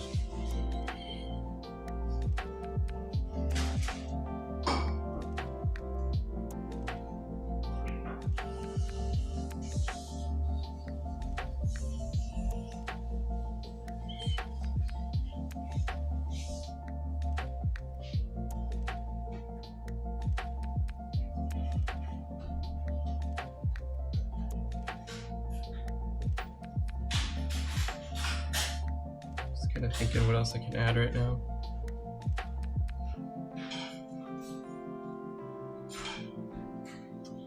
Probably that would look good.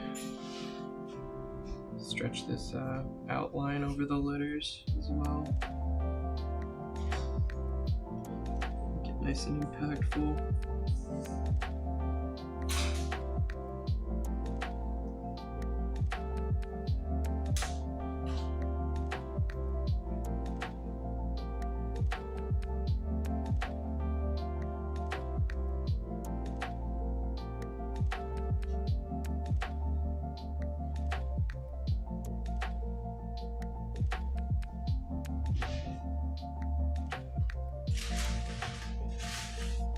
Sweet. That's super good.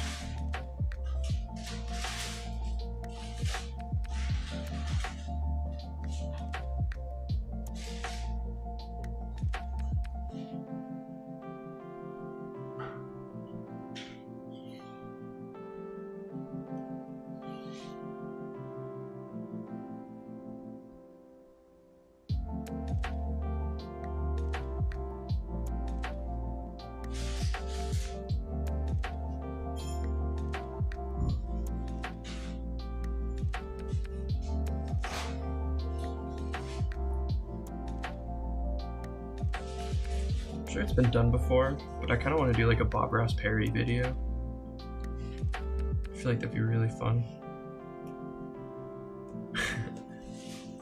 Like, draw something super like grotesque and creepy and just be like soft Bob Ross the whole time. There's no such thing as too much blood.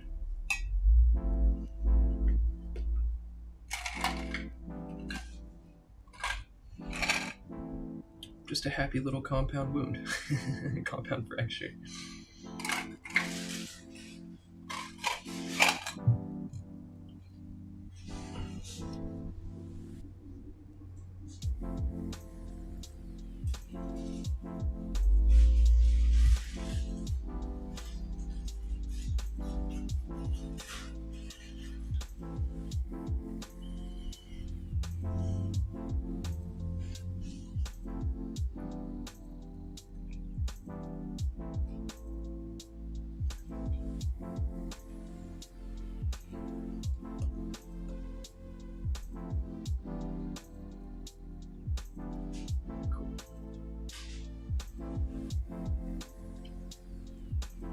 What's up? Davey. Oh, this got flipped here. Hold on.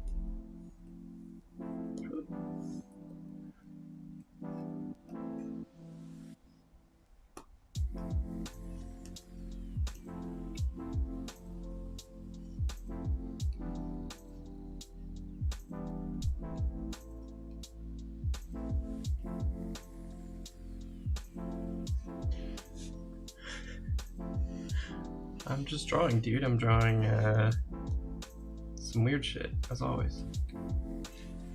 Got this going. I wanted to do some X-ray shenanigans today. Yeah.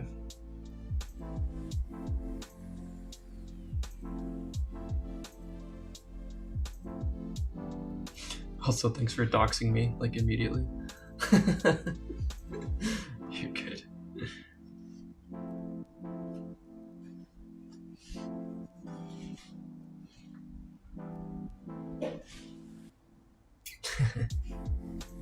Very fun. What should I draw, dude?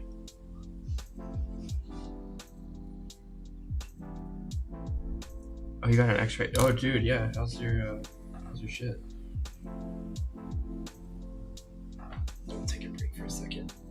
look at this dude.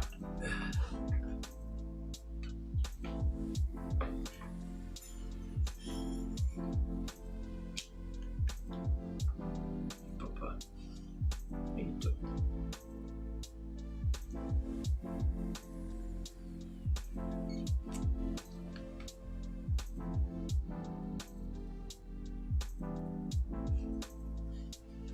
Skeller Reaper. Could do a Reaper. I think this piece is pretty much done.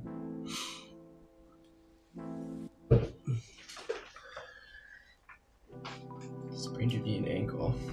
Whack. Yes, turkey. How's turkey?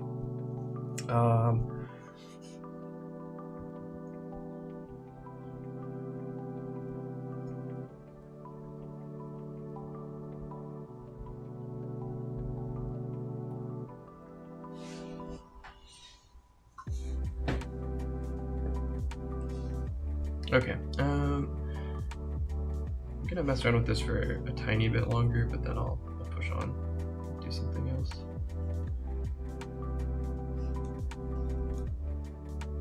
Okay, so, what?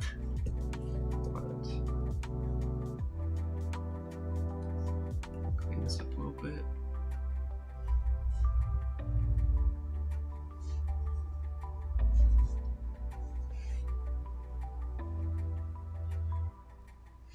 Thinking about doing a sketchbook tour as well, digital sketchbook tour.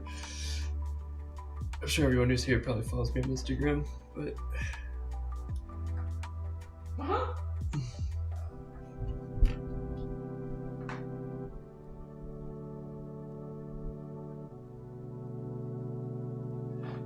cat is just at the door.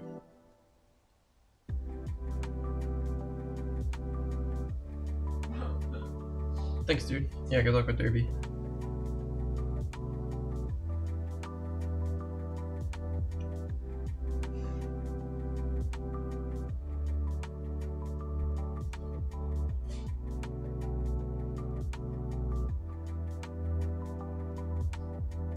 I kind of just want more geometry.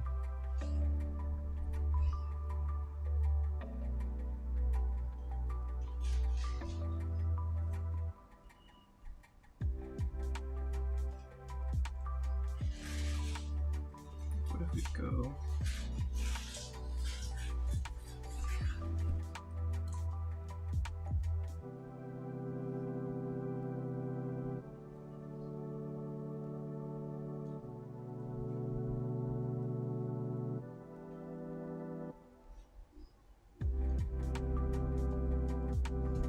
Let's put it on top.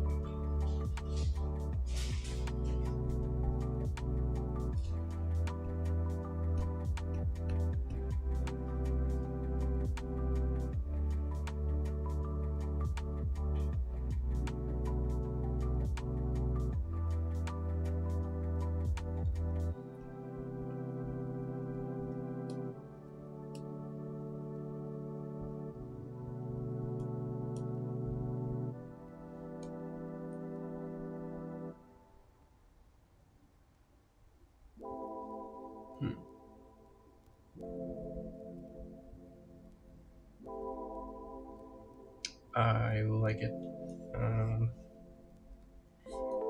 Let's go. Like this. Make one for the orange as well.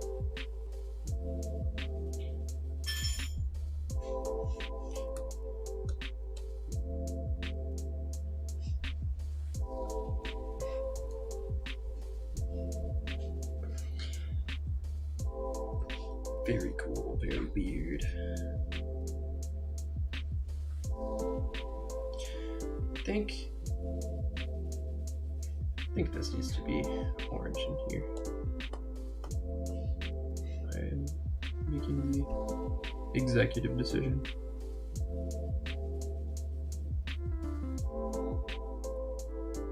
I really like this color.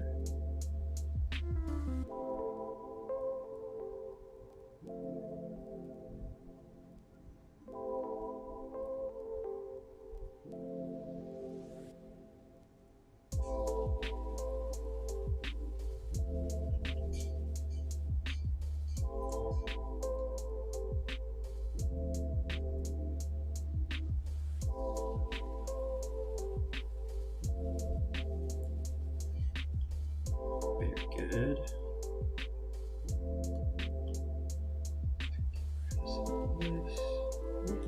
Not that much.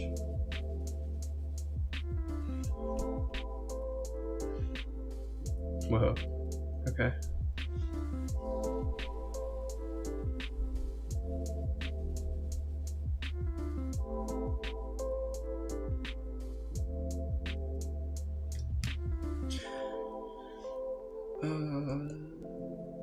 Urge.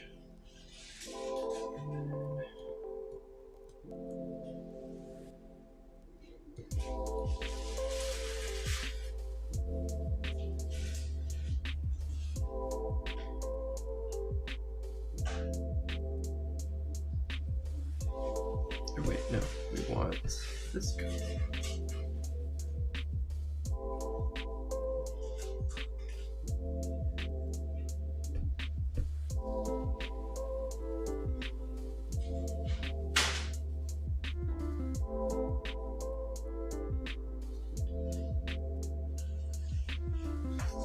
Okay, top of the head.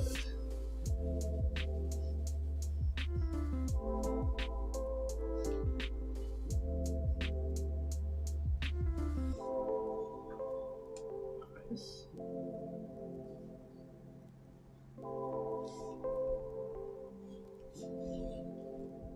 I think we want this color over here.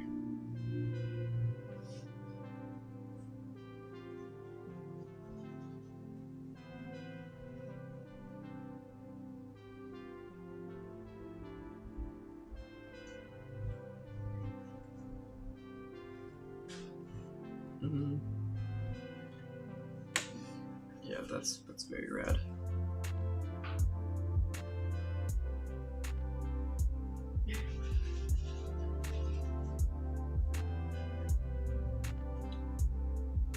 Cool. I'd put that on a hoodie or something. That looks cool.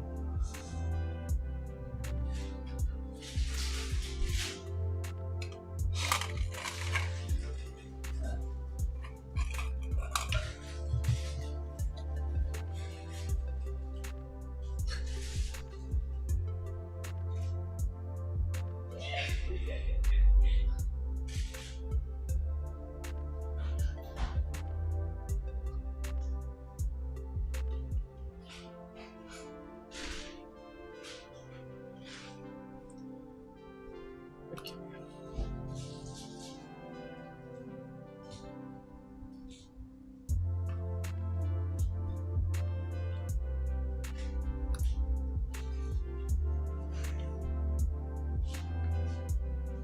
Are we done? We might be done with this one.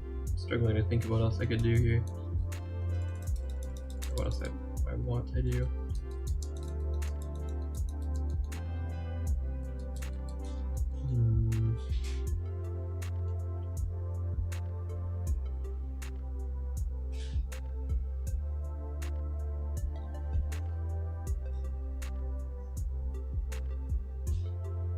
I think I'm fine.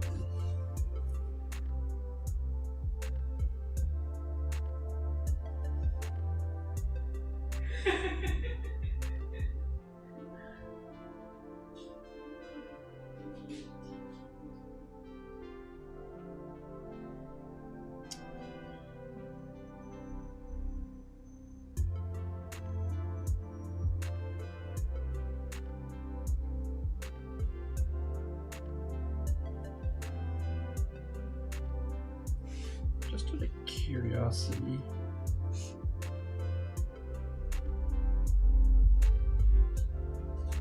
What would happen?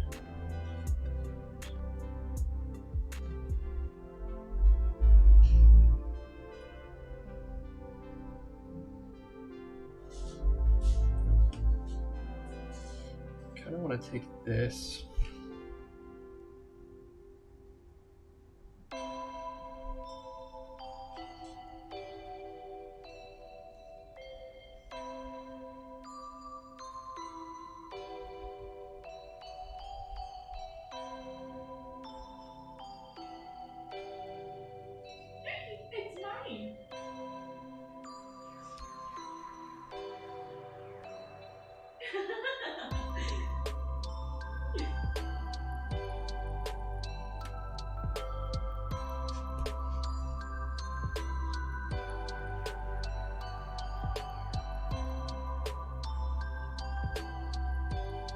Let's see, how would I do that? My slideshow here, I saw this like RGB effect. That'd be kind of something cool. I feel like it would take away from the X-ray look of it. I didn't know that picture was in there.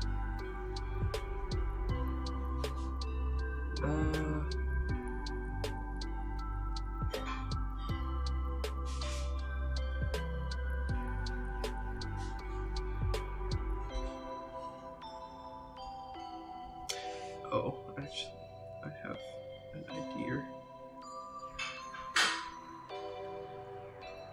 Sometimes just gotta be patient, you know? Okay.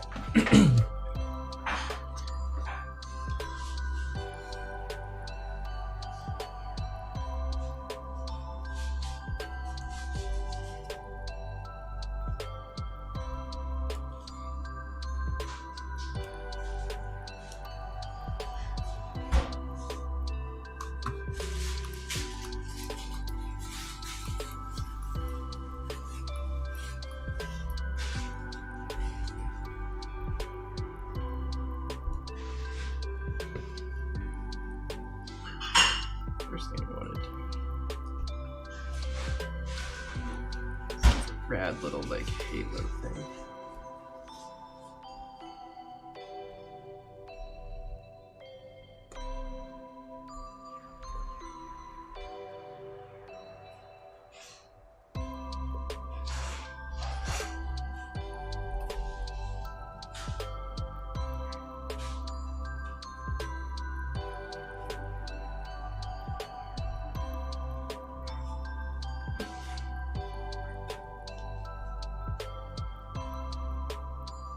It works.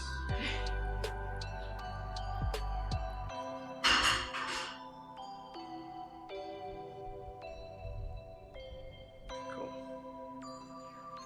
A couple more over here. I'm gonna do these with asymmetry so that it looks like actual paint. Symmetry tool needs a cool down every once in a while.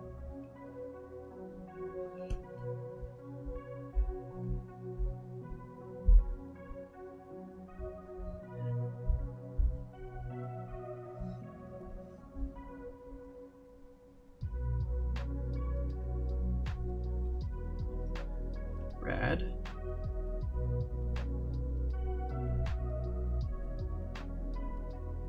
Rounding everything out like this too also just helps it look like real paint.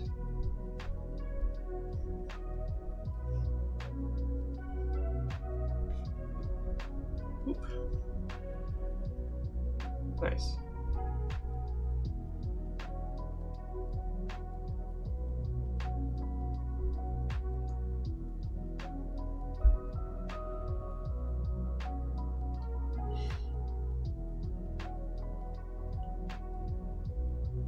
Sweet.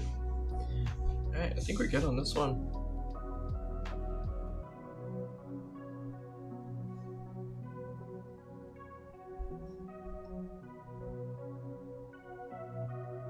Yeah. Alright, let's run it.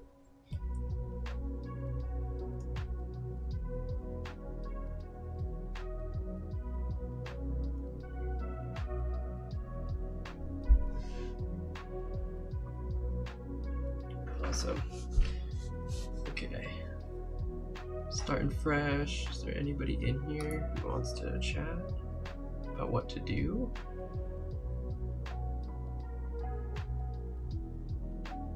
Hello.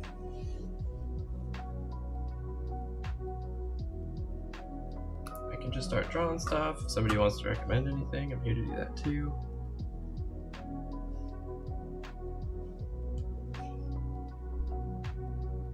Ooh, actually, I had some stuff I was already working on that I could also get back to you. Yeah, let's do that. Seems like that's the play. Okay. So I was drawing this spooky alien praetor looking thing.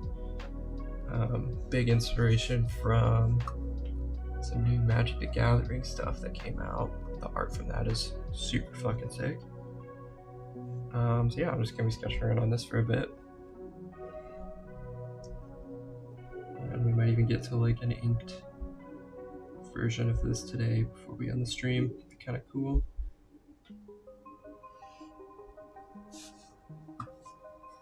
I need to change my music though. This is mighty sleepy.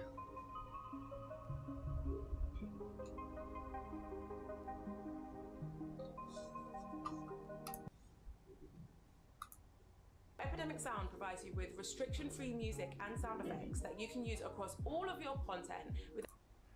Yes, I know.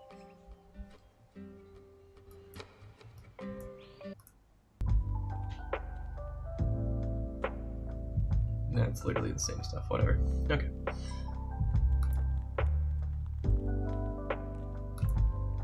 That's okay.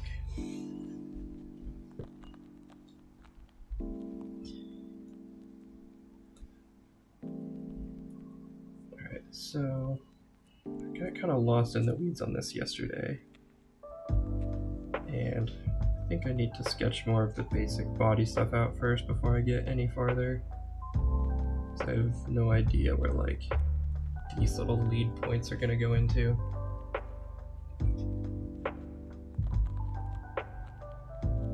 I kind of want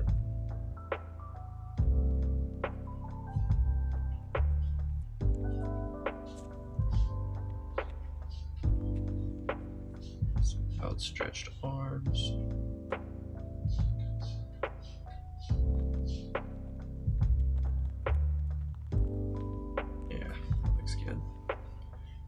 Even throw out another set of arms, kind of like tie them together with some sinewy looking stuff. Ooh, yeah, that sounds fun.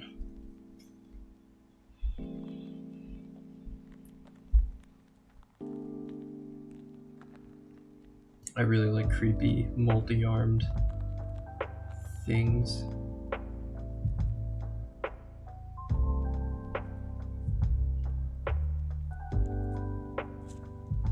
It's bone and rib cages and stuff.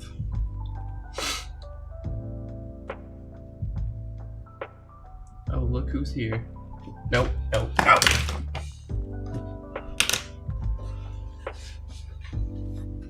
You.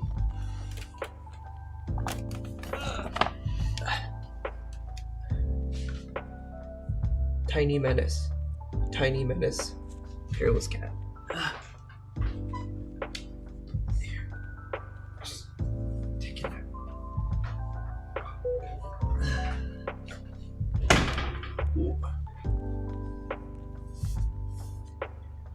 No, not you. Yeah. No. I'm doing something here. Get out of here. Oh, don't do that either. Oh my god.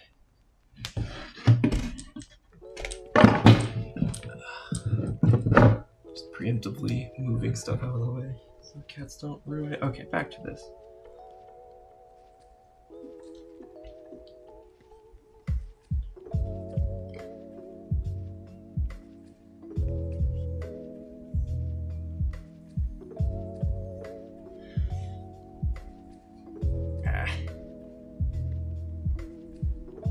Yeah.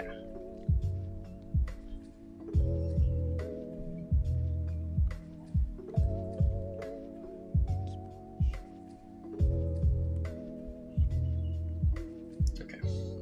I really like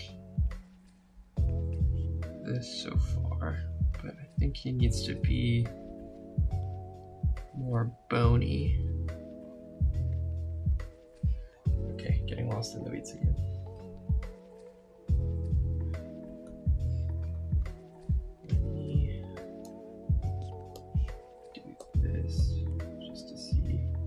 Where I'm at with the other side. Yeah.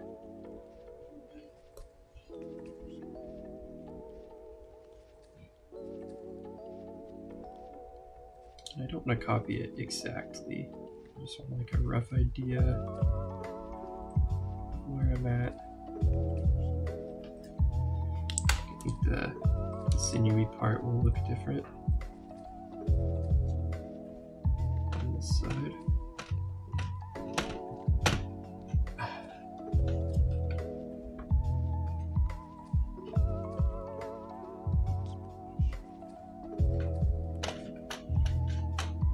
Cats are just, so much fun. Okay.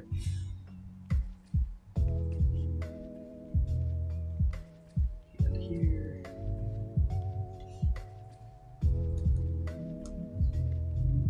Okay.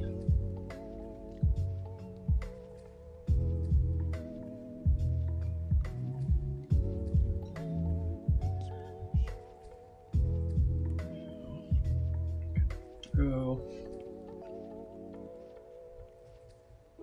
some more of this stuff conjoining the arms together.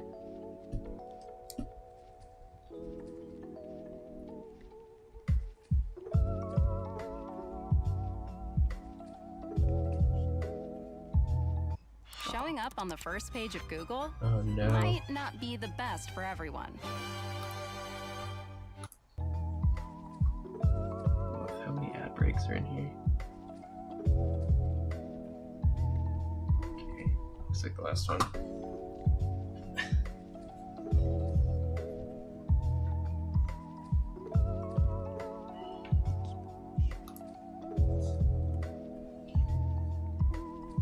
Bro.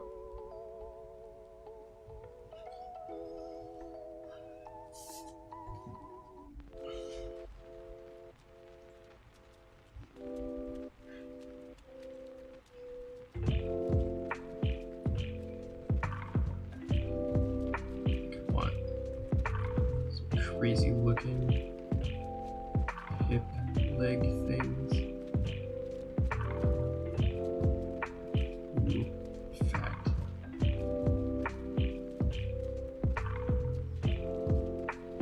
Kinda like the idea of going with like crab legs. Yeah.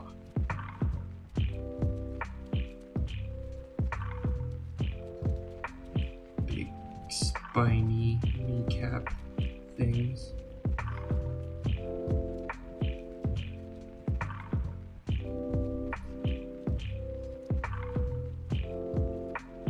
More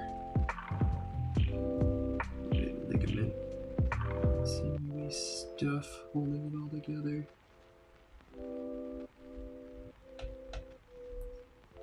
Yes.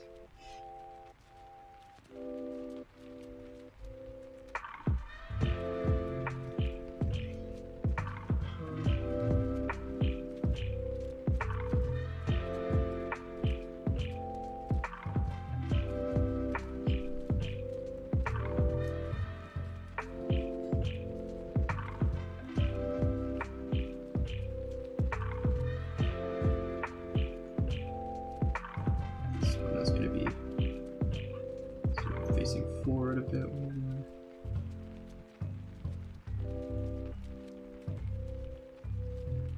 Oh yeah. Okay, it's pretty sweet. Very spooky. No, I want this guy coming after me.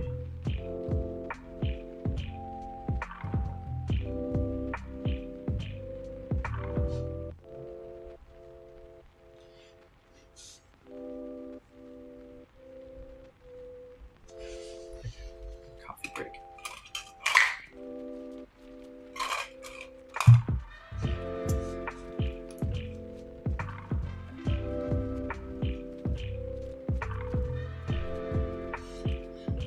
How do you go to -1 viewers? Leave it to me. It's a boring, sleepy art stream. Probably will do that. Okay, so now we gotta multiply all these legs, which kinda sucks, because it's gonna take forever.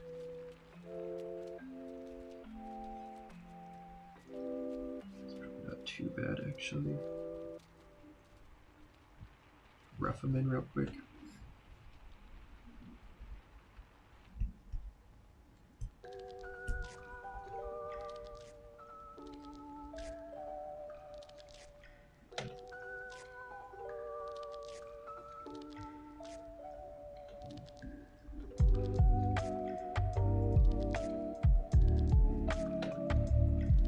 One little plate down here.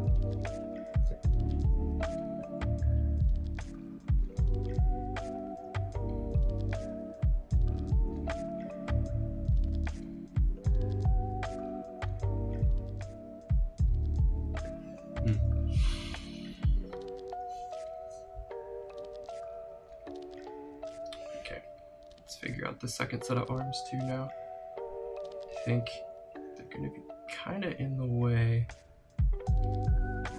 Also, we want them coming up like this. Which is definitely doable. Just looks kind of bizarre.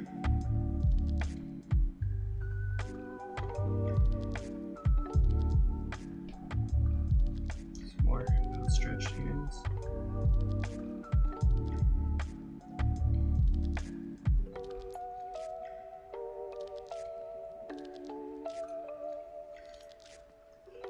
Yeah, I don't hate that.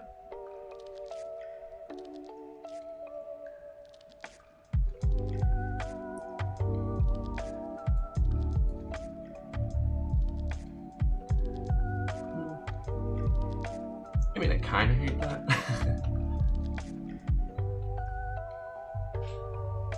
think it's just too long.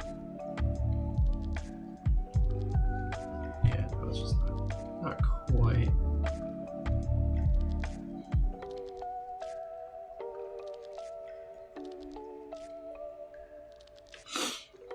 Let's see.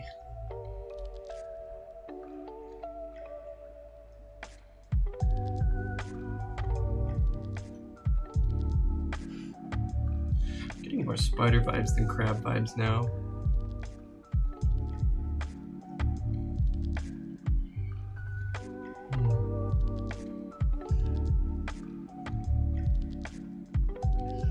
A lot of vertical space. Put them up here.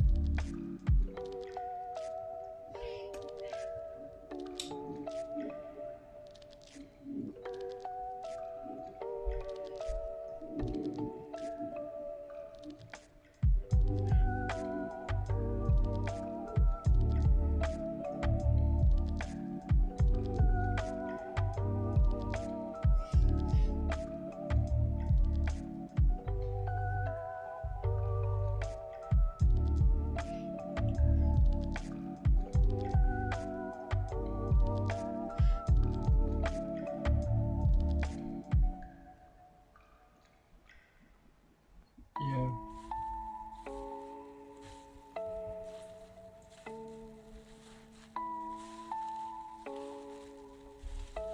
I think putting the arms together is fine.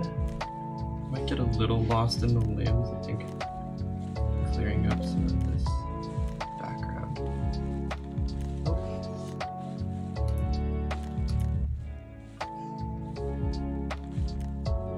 Weird.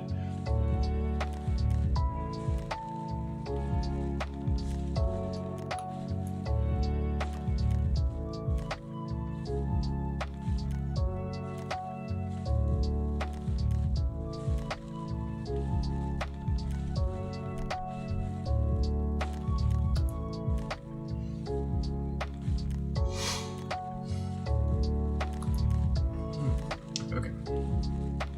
Sorry about that. I said I disconnected from streaming my tablet, but it looks like it's still up. No idea what that's about. Okay.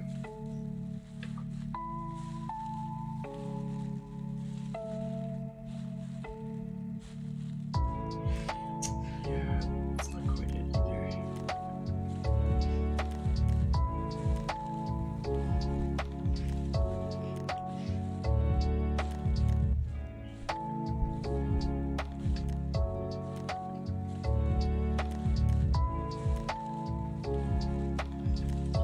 What if he just needs to be longer? I think he does. Hold on.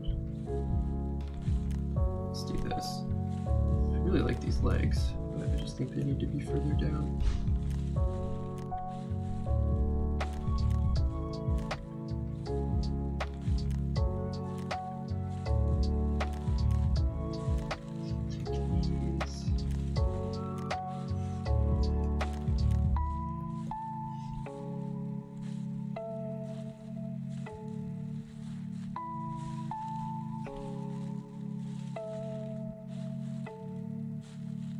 Even make them a little bit bigger too if I want to.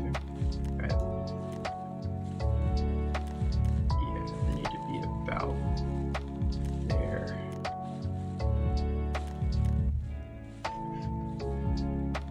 Yeah. Okay. And now we get to do some cool stuff to merge this abdomen section. I almost...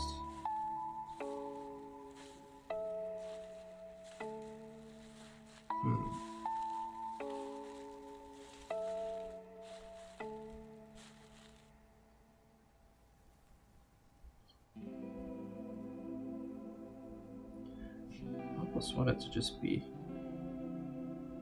like gross, spindly, like no structure, veiny, weird shit.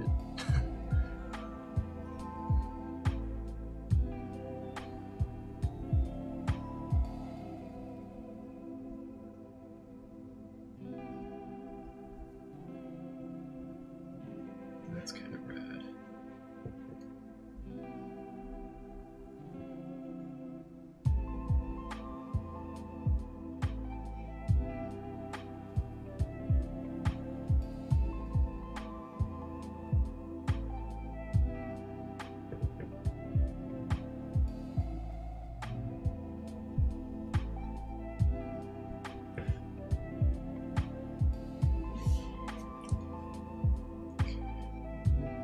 These legs to come together is gonna be like the crabby bits.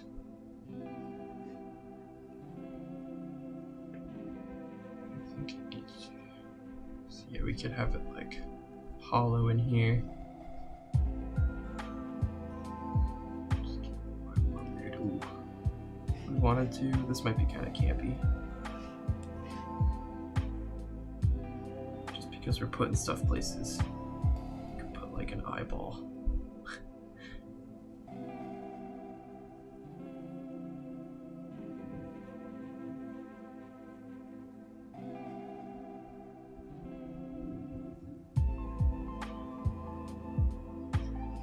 Yeah, that's pretty creepy. Okay, arms. Big procrastinating on the arms. This is the hard part.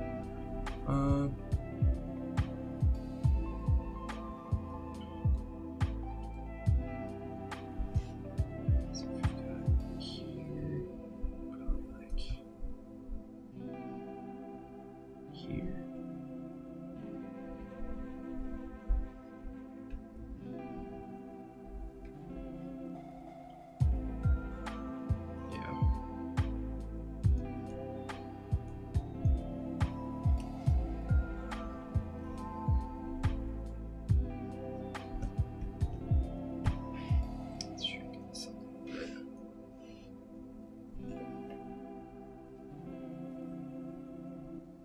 I think these arms are going to be about the same as the other ones.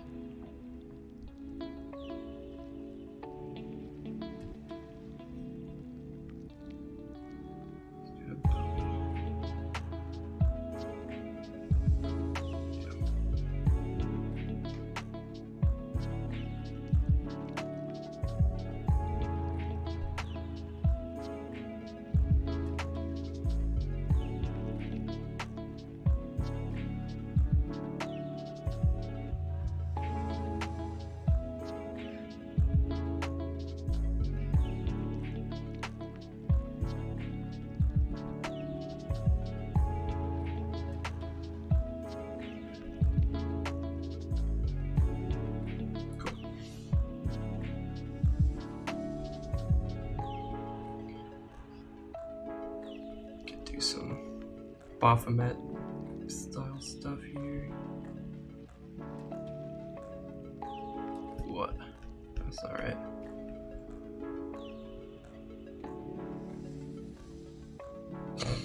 Okay, man. It's just placeholder.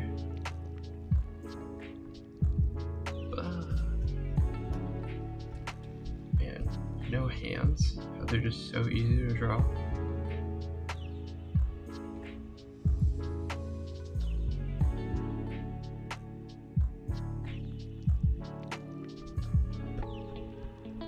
Especially the wrong way.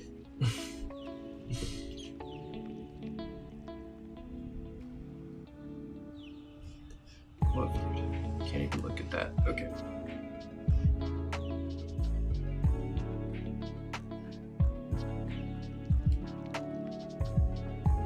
Probably just some more outstretching hands.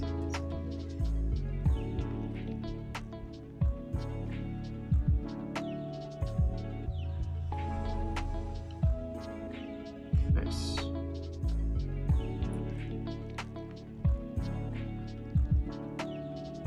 Sweet.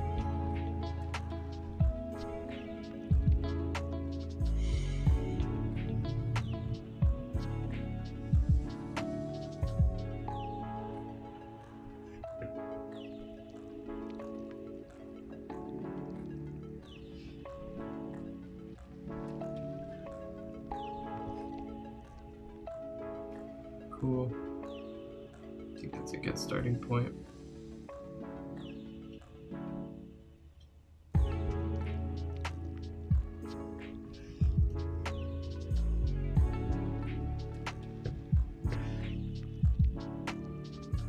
Okay, take a break for a second. Stretch my hands out.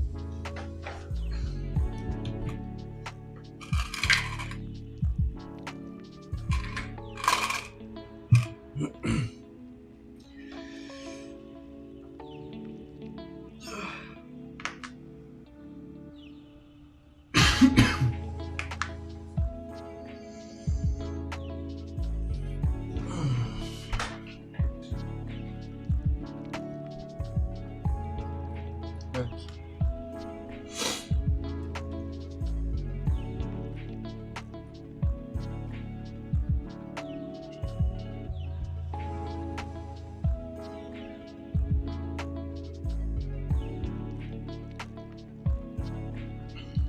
Let's start lining this guy in. I think I want to start with the bony faceplate.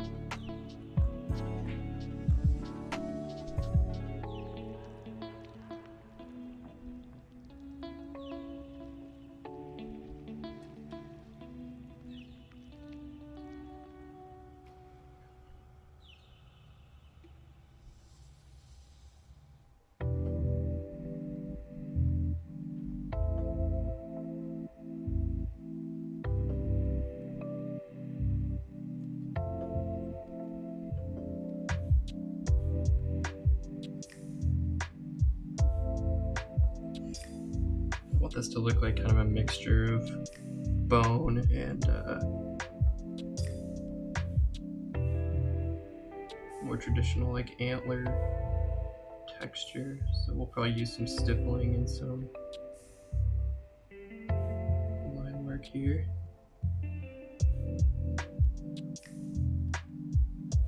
Accentuating all these like curves.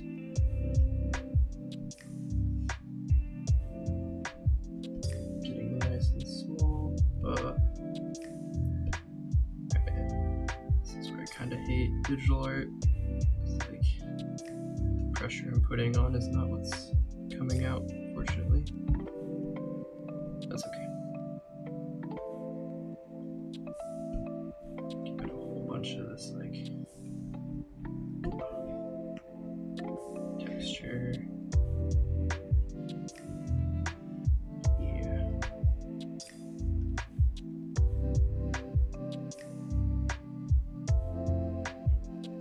Alright, we're in the pixel weeds. Let's get back out here.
go in and sharpen everything up with the eraser here.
Here. Just kind of adding value by going over some of the old lines.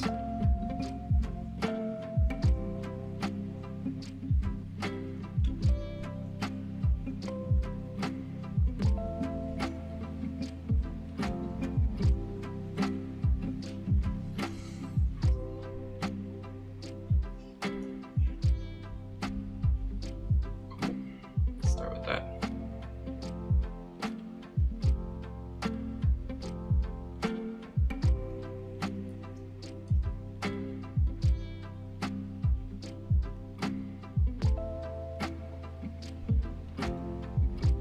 Want this edge to look like a blade almost. I'm just gonna add like, yeah, a little bit of this.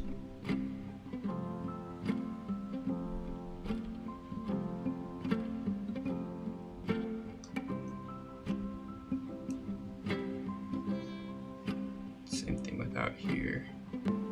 This will be like a knobby piece, and then it'll have a nice edge to it. Oh, that's too thick. Well, yeah, that's good. Okay, cool. Then I want it to look like this part in here is a little bit thicker than the bladed part. So you can do that by kind of like this.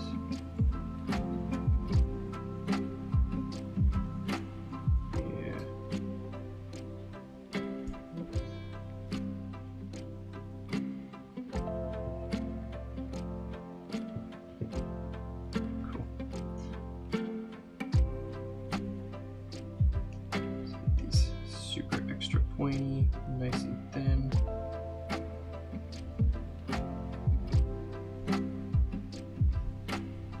Very red. Alright, cool. Looks pretty good. And I'm gonna be lazy.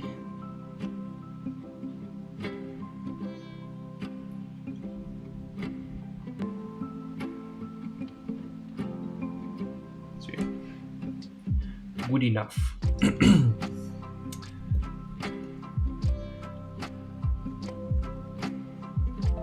Okay.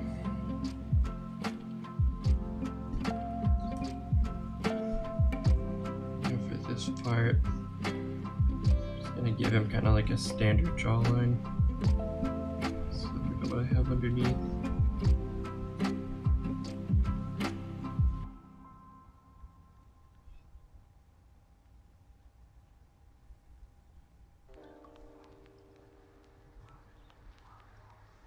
I'm just going to use some double lines here to give it some interesting texture.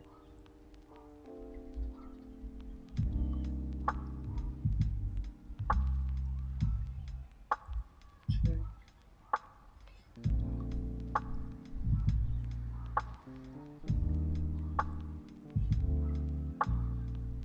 Sweet.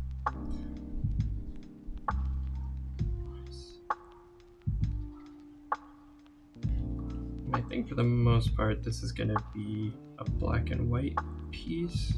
Not sure if I want to color it in. We'll know a bit later.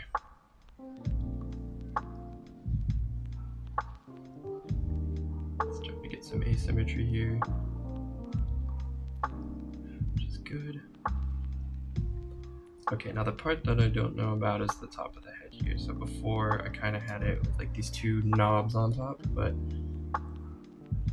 I kind of like the idea of the head splitting open at the seam. So like the horns being the top of the head.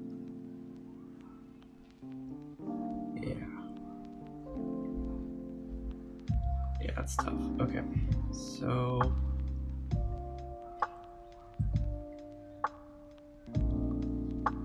let's do it then.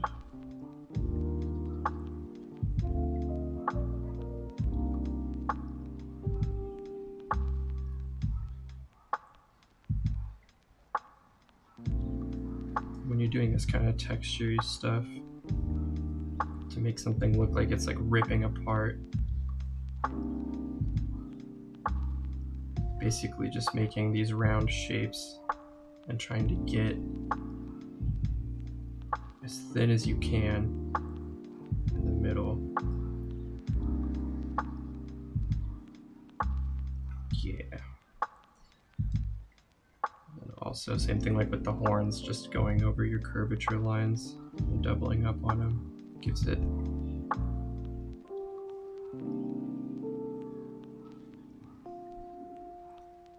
very good effect. Just makes it look like it has more going on.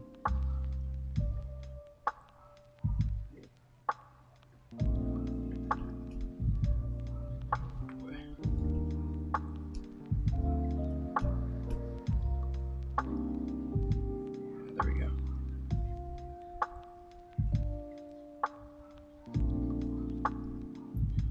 Alright, as we get closer to the teeth, it's gonna get smaller. Definitely keep your semi-triangular shape though, otherwise as you get smaller it's just gonna look like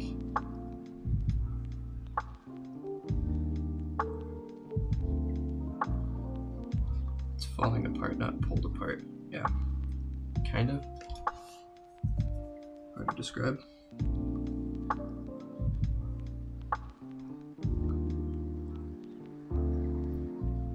Alright, that's pretty good. Pretty similar to what we had underneath it. But now we get to do the fun part, which is the teeth. Those I think are going to be a bit different than how I had them originally.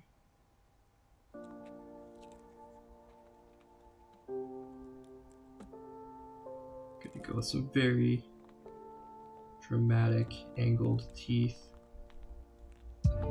Sort of Hellraiser, Cenobite, whatever these are called style. Yeah. Oh.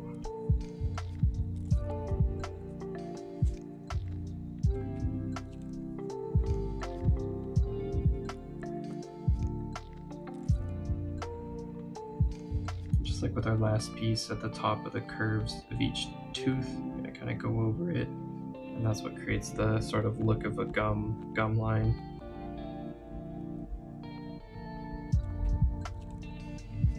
Yeah.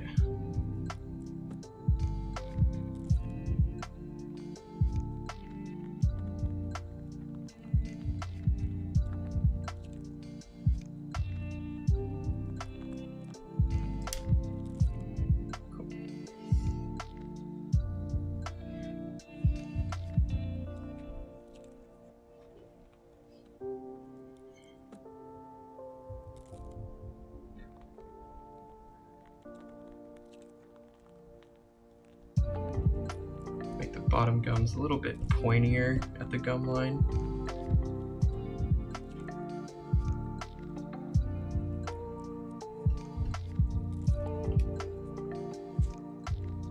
Should help it kind of stick out a little bit.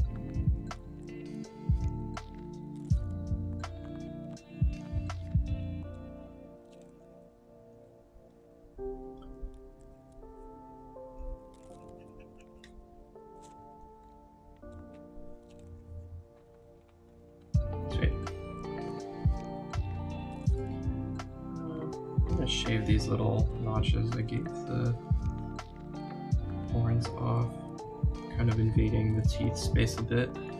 I don't need them. We can get the... Yeah, looks good.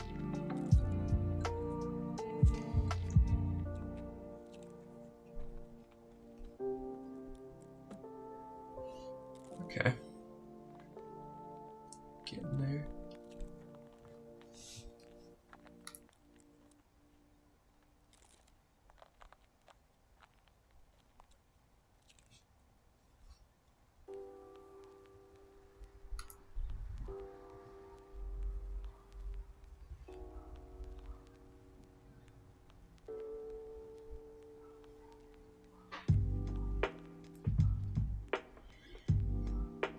Okay, let's move down to the neck area.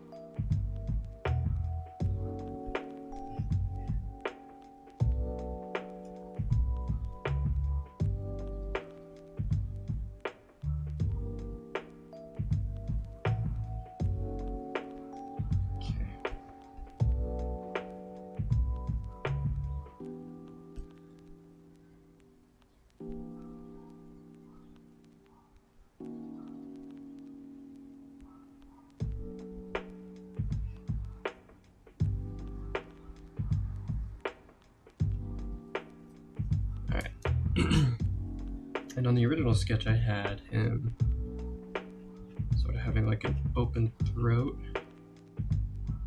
design. I think I might keep that. I like that idea.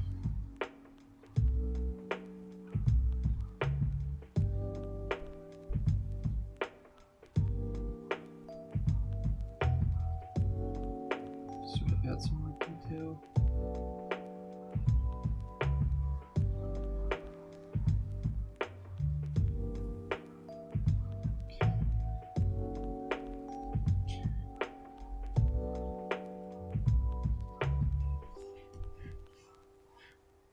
We also had some connective tissue that I think I actually want coming out of these little nodule things. Sounds cool.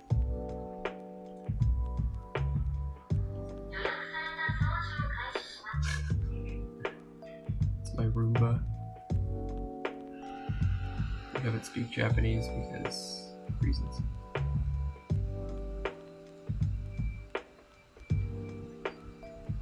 Like this. Kind of paint the background.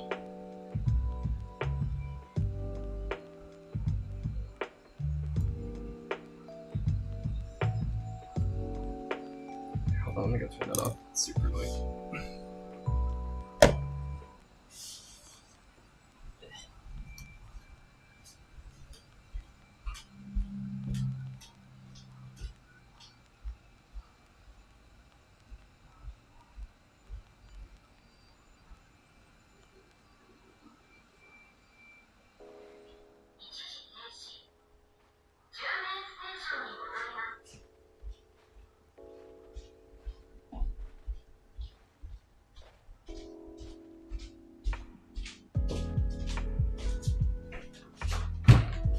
Okay. No more Japanese robot.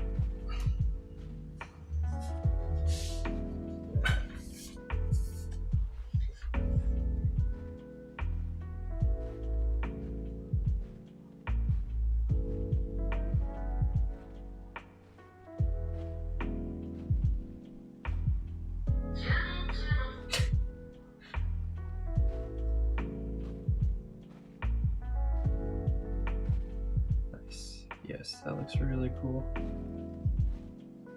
Okay.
Nice. I really like that. Okay. Now we're gonna put in the rest of these little gaps in the flesh here.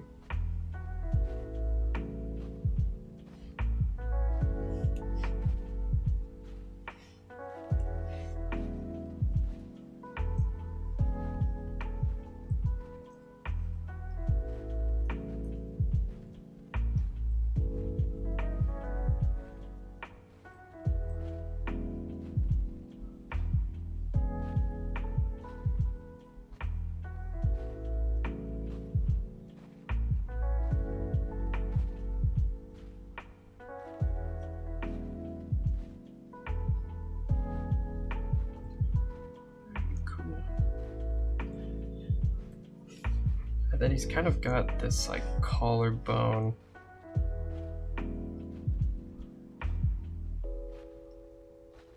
piece that wings up and wraps back around behind his neck.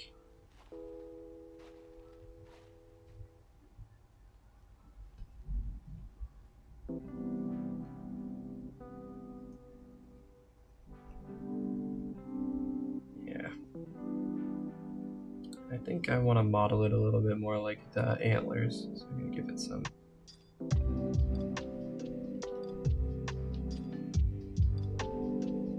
of that. Probably throw some more.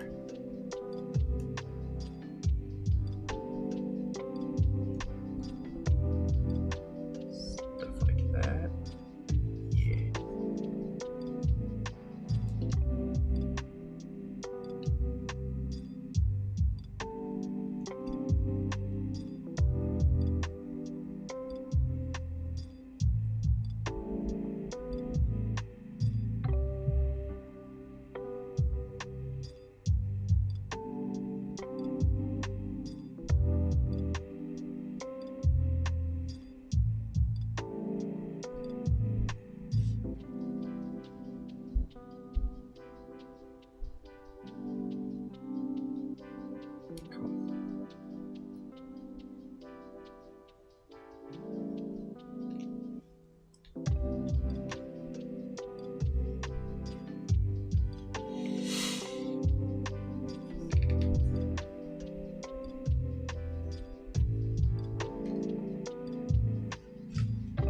I know you're not biting my shirt.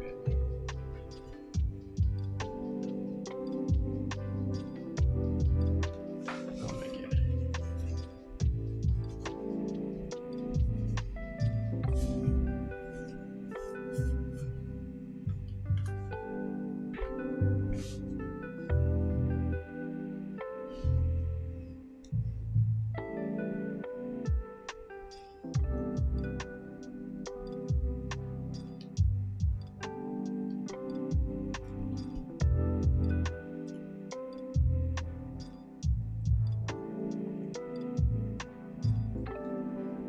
Cool.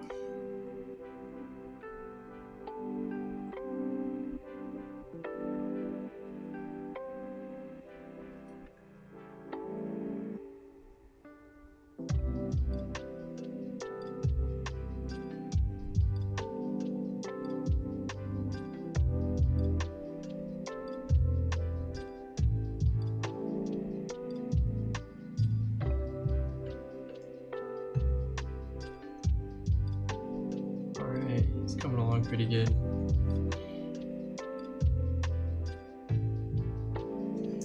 I think behind the back here needs to be a little bit more filled in.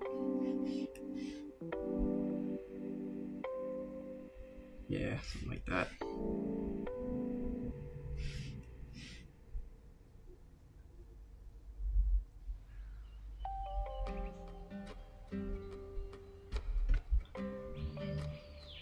Sweet.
Very upset cats.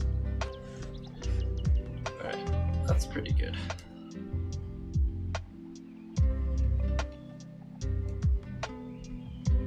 Clean up this a little bit. So this needs to be the transition from where it rolls from back to front. So it's gonna be kind of like,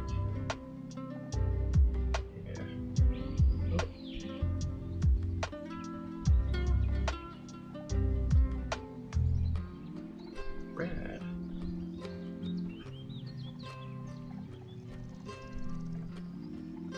Just taking up this outer edge a little bit.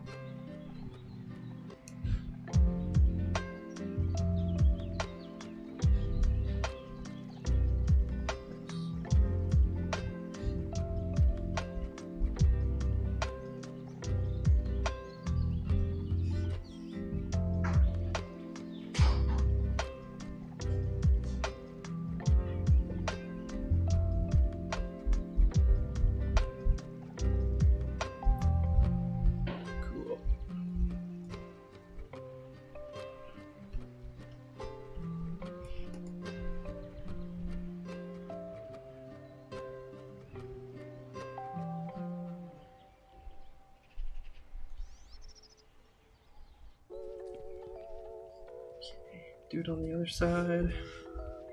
Moving slow here. Making sure it's all good.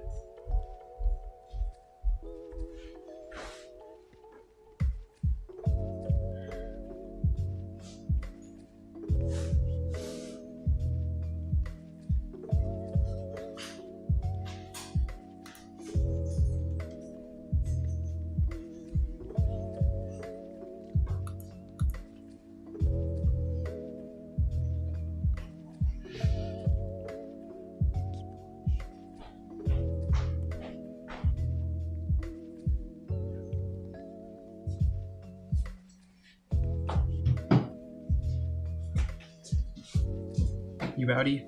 I am. Sweet. How good they are. Thank you. What are you drawing? Spooky dude. Spooky dude? Yeah. Yeah.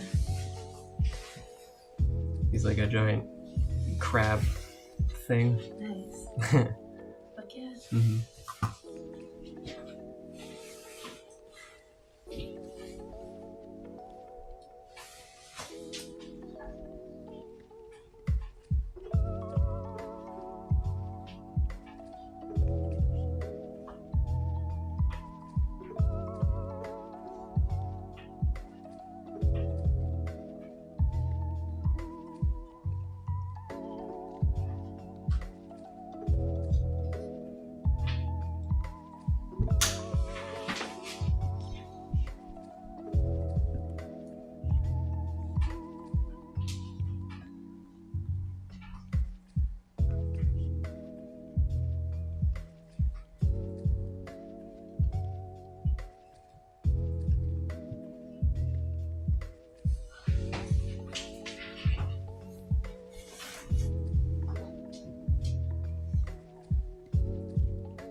See ya.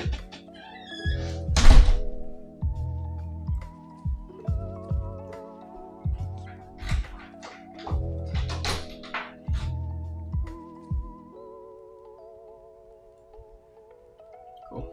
I don't know what that is, but it looked cool when I drew it the first time. Okay.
Big spooky crabby dude. Looking good.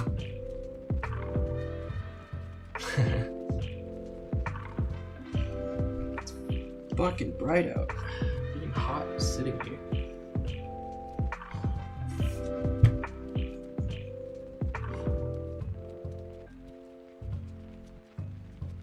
Okay.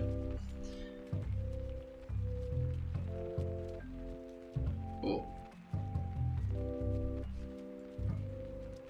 No.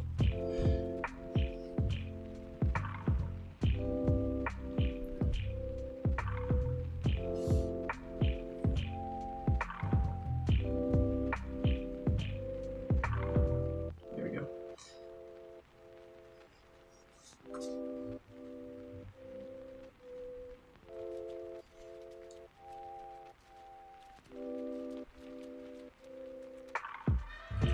Sarah, how are the audio levels and everything? Does everything sound good?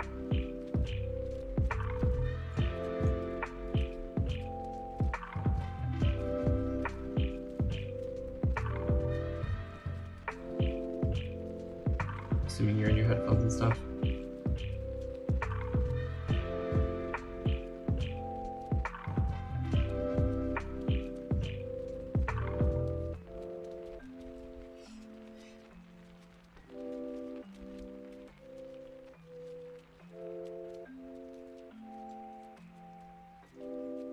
Oh, I think she tipped.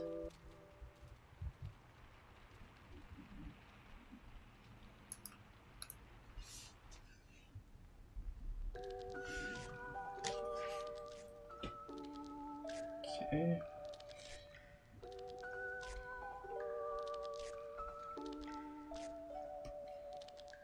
Throw in some more asymmetry here.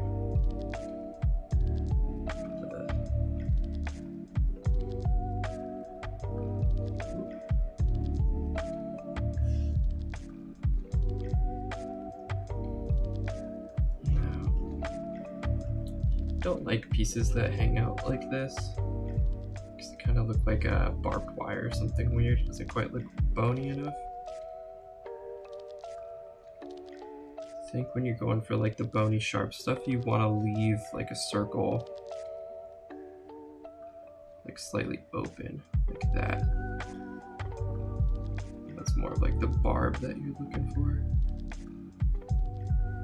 Just throw a bunch of little ones together.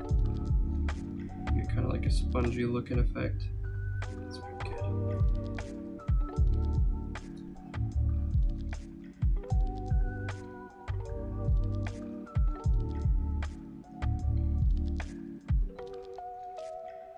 What the fuck?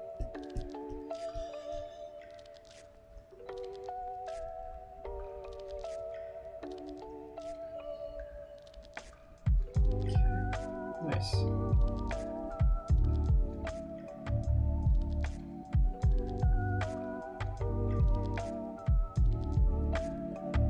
Yeah, I think the idea when you're drawing creatures is just to make sure that all the textures really signal what you want them to signal.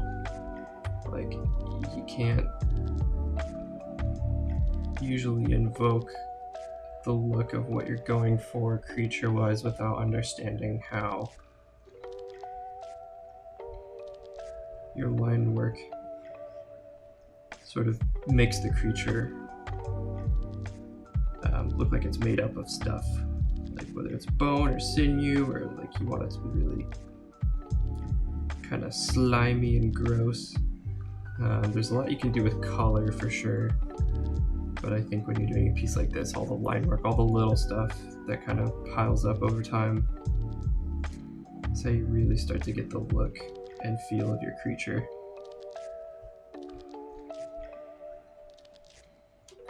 Like this guy. One other thing I want to do, I'll just do it now. It's an example. I think if you want to make stuff look like bone, definitely stippling can be good because bone is like a porous material.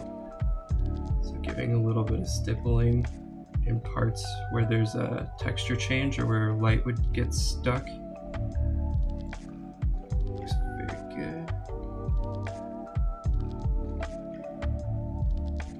Just gonna gonna save this for later, but I kind of want to get some of it down now while I have the idea. While I'm talking about it. It'd be hard to get the dots small enough. I'm already working with a really fine pen. Should have set my pixel board a little bit higher. That's okay. Yeah, that's pretty good.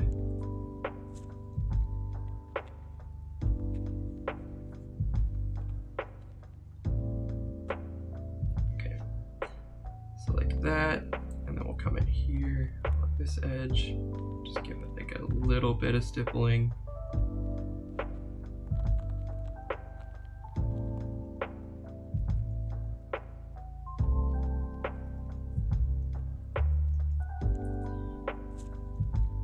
Nice, very good.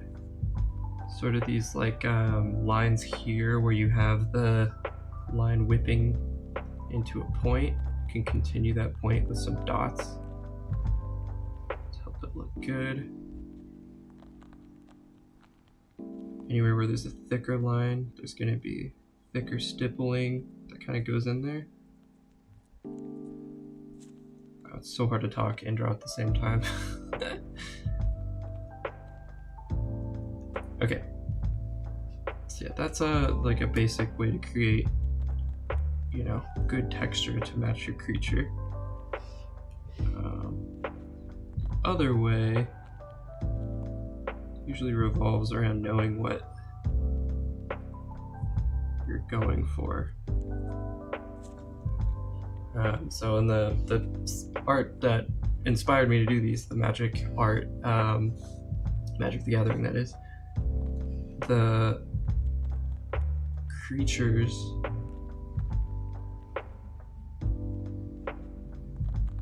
are all sort of like biomechanical machines, and I thought that was a very unique sort of flair and style to do creatures as, but I'm going for more just biological with mine. So I'm not going to use any like metal or machine parts, but I want everything to look like it's very hardened and threatening, dangerous. So one thing you can do to make something look hardened is to add little like crack marks and chips. I just want this like 1 pixel wide. Just like that. Yeah. And then make sure that if you're doing a, you know, a chip or a crack mark, that you are letting the shape of whatever you're throwing a crack into influence how that crack is. So for example, I'll throw one, make this a little thinner first. If I wanted to throw a crack from here down here, you can start to really influence what the shape of that part looks like. So let's say I wanted this to look like it had a lip, and then it kind of comes down, and then it falls off here. I can add a chip right there. So now what I've got, you can go just a little bit. Cool. So now it really adds a lot of hidden movement and sort of like tells you that there's a lip of bone right here because of how the crack formed. I'll put a little chip in an antler too. And then if you want to get really good, throw a little bit of stippling to also show that there's boom. And now this sort of edge here looks like it's a raised lip, and you get a really cool look from that. Yeah, definitely not as exciting as the last piece where you're doing like big color stuff, but whenever you're doing more detailed work like this, it is just about putting in the time and making it look as good as you can with all its tiny little pieces. The more patience you have with stuff like this, the better your art will look when you finally do zoom out.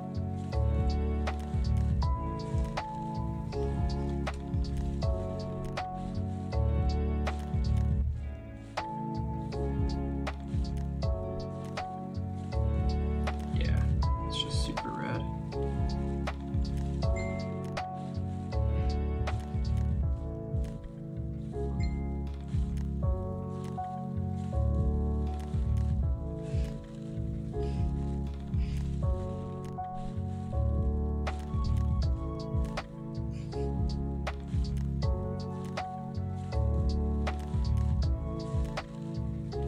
What the fuck? Oh, gross. Okay.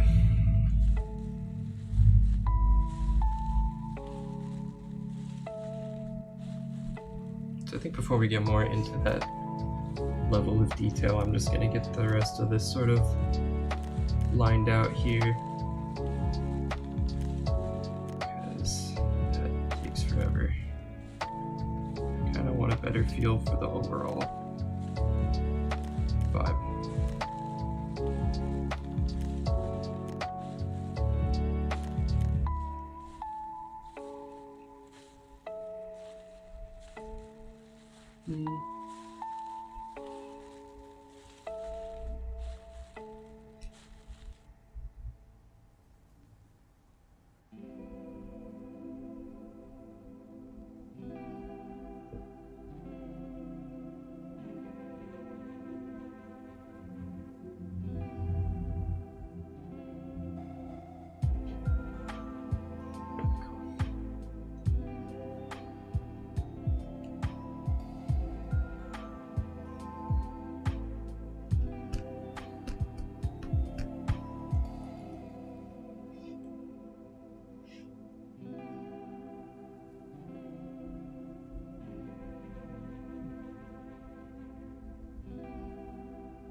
Okay. Trying not to get lost in the sauce while you're doing this kind of art is so hard. Just constantly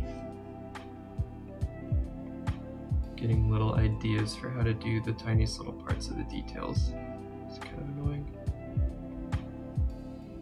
Try to move a little faster through the ribs here though. More familiar. Definitely done a lot of pieces with ribby stuff if you guys have seen any of my other art. I think rib cages are probably the easiest way to show that your character has like an exoskeleton or some kind of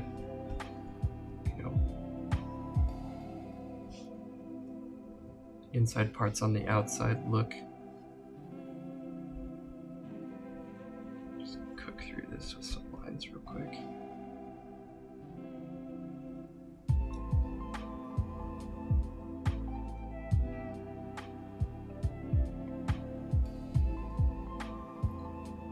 I'm making sure to throw all my lines in general the same direction, keeping it a uniform sort of style across all the ribs. It's going to allow it to look more like it has dimension instead of just sort of like a detail. So it kind of looks like the ribs are more stacked on top of each other when you add all the little spots.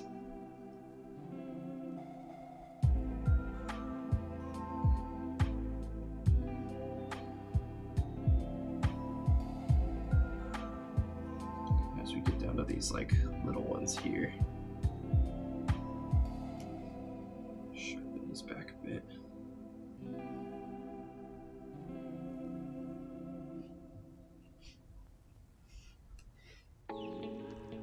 Cool.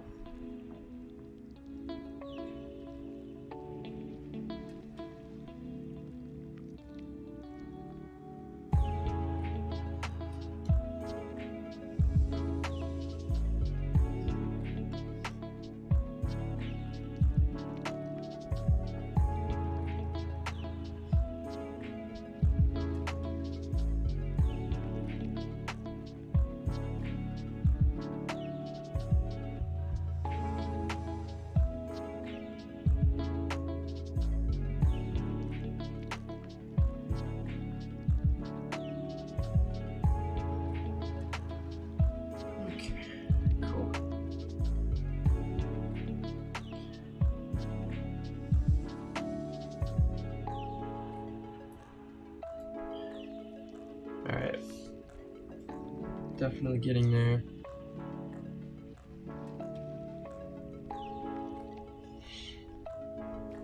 Come back in here. A couple other little details. This area. These are going to be filled in black. Actually, maybe not. So, be a little more careful with my lines here.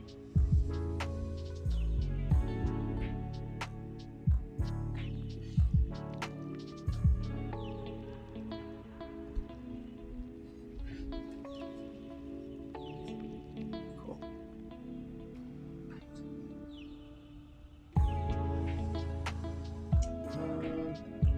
Do I want to be lazy again? Yes.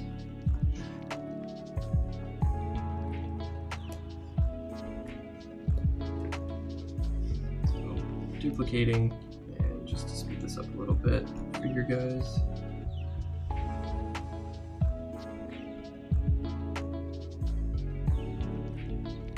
Erase this stuff.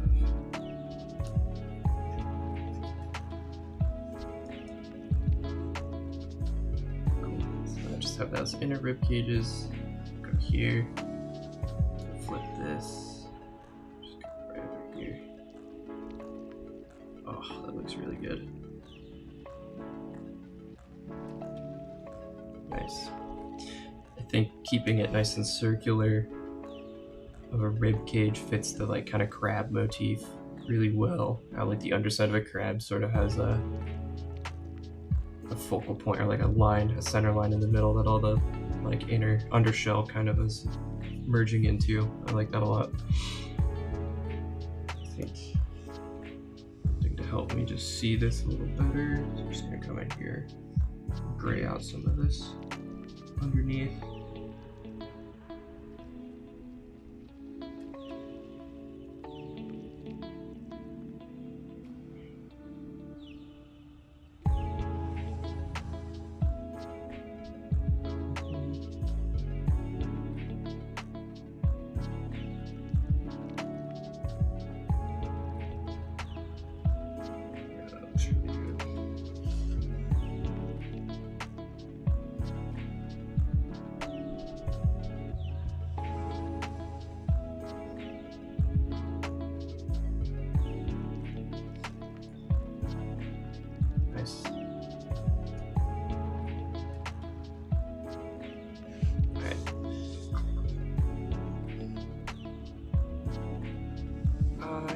Going to grab some water real quick, and then I'll be right back.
Okay. Break accomplished.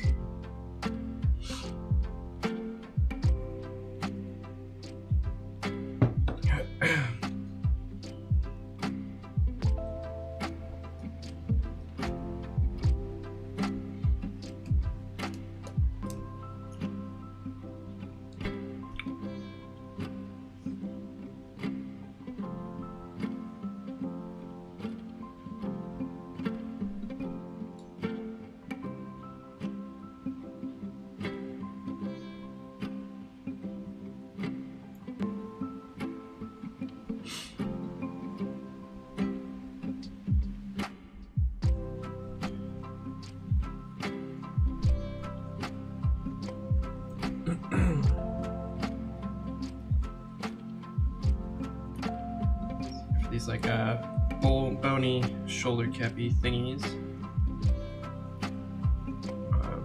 Want them to look like they're wrapping around the arm,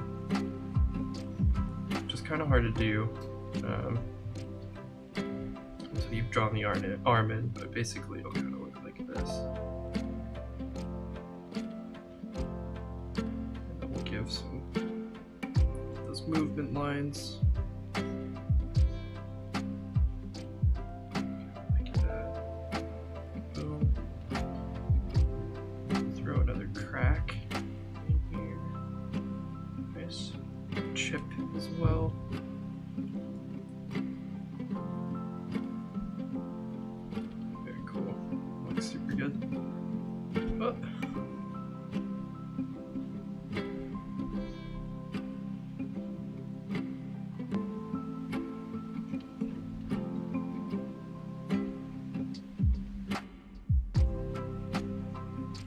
Sweet. So yeah, all these little tricks just to make everything look as 3D as you can while keeping it black and white. Again, like I think it might even be easier to do it with color, especially digitally, because you have all the gradient tools and stuff, so you can really shape light around objects. But I think when you're making something creepy looking, it's important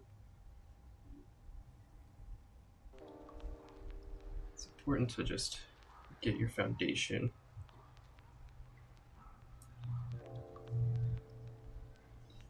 The line work really good.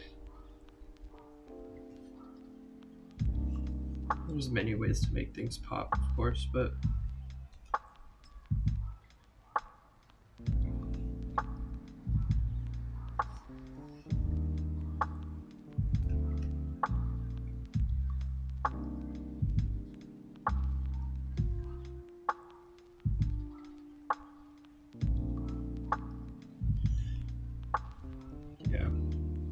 and then texturing these bony or plate pieces, it's essentially just cross-hatching, just in a very stylized way, a very like, you know, meditated way, as opposed to being very, you know, like here to show that this is, you know, a recessed edge, just being a lot more deliberate with all your little tiny movements.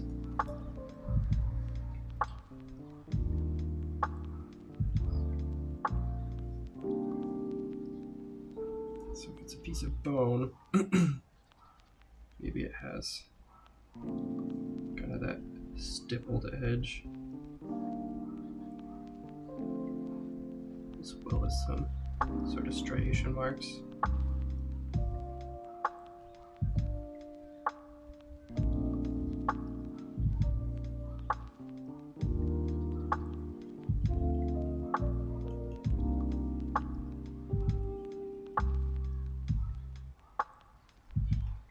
Nice.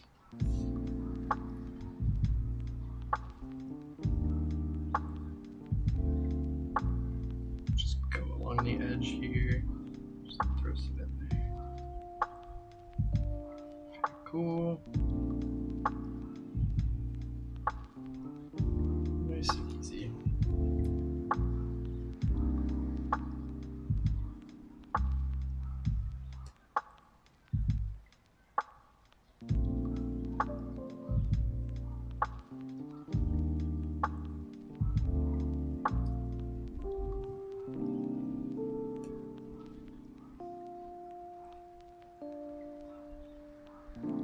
Sweet.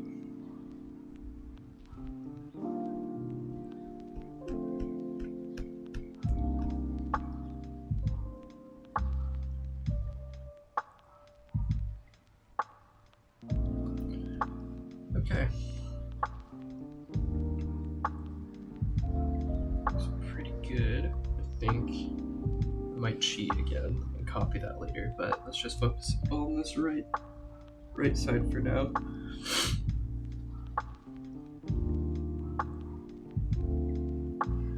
And I'll stick with the bone work for now as well. So we're going to switch it up a little bit once we start getting into the connective tissue for the arms and stuff.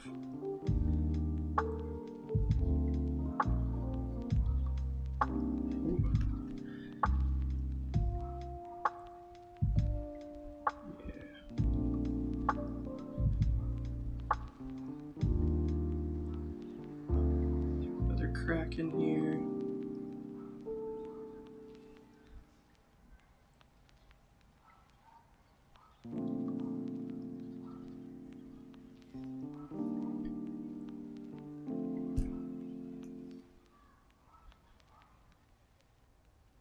Sweet.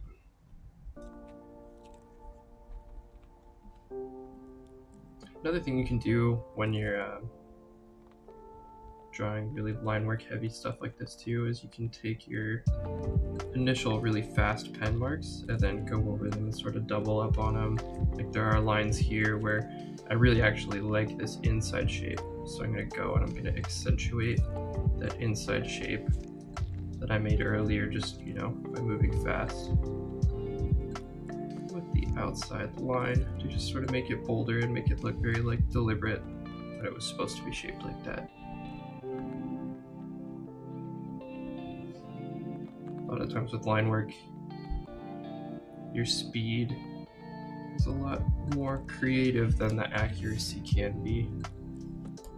You'll get really cool shapes and interesting textures if you just let yourself kind of fill it in at a glance. And then learning to kind of go back in and touch up those sort of things with how your detail can kind of also help inform you of like what your style is.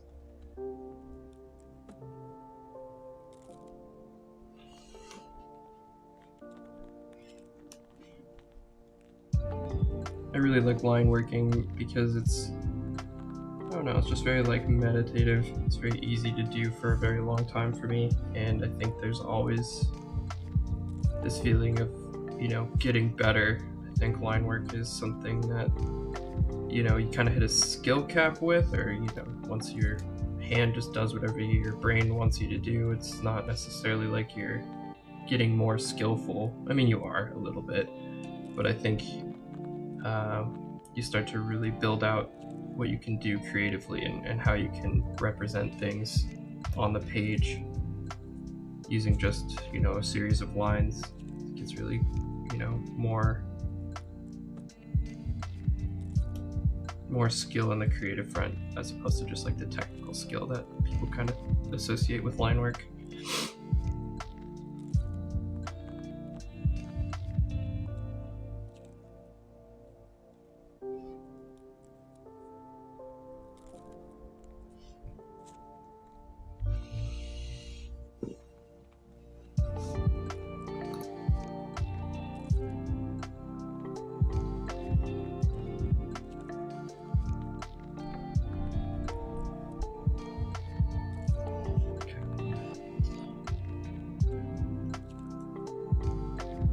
I'm gonna finish the other side and then call it a day for today.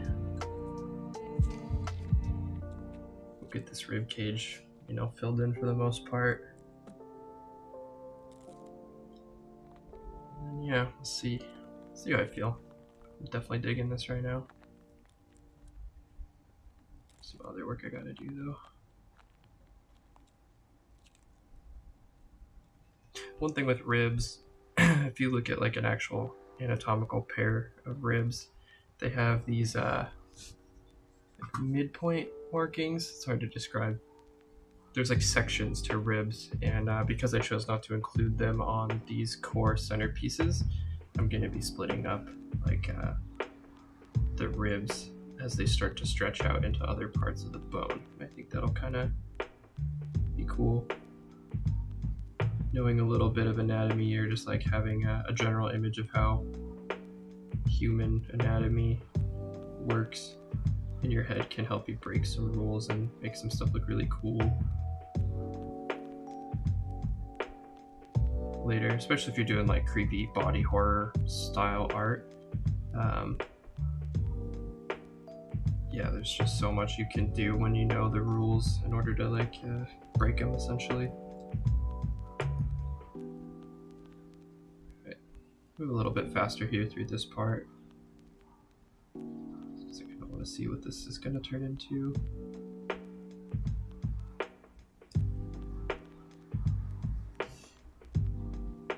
See, after this, probably just hide this portion of the bone underneath the other one. But this is going to be another piece that's like sort of wrapping around this part of the arm here, sort of like a pseudo socket.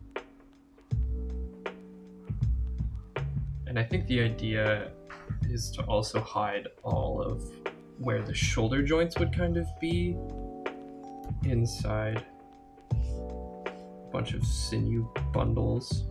I do want to think though, as the problem, I think when you draw things should sort of generally make sense. So like if I had it like how it was before, the arm has like no range of motion in there.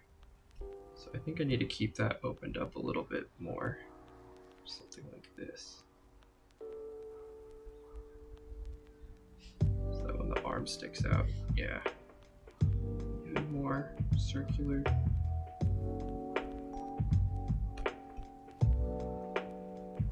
Yeah, cool.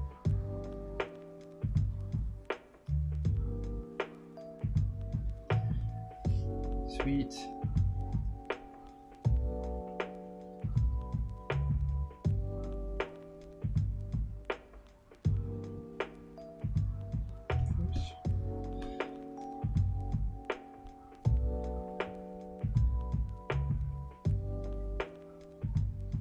Okay.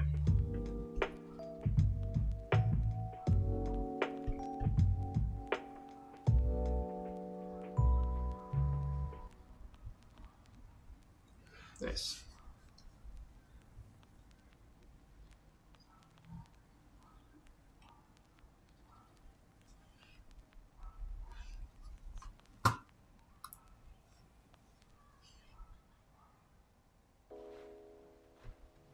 It's looking pretty tough.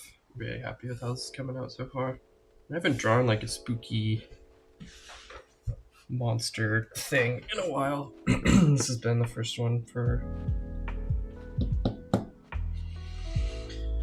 oh man, probably a couple months. been really focusing on sort of the street art style.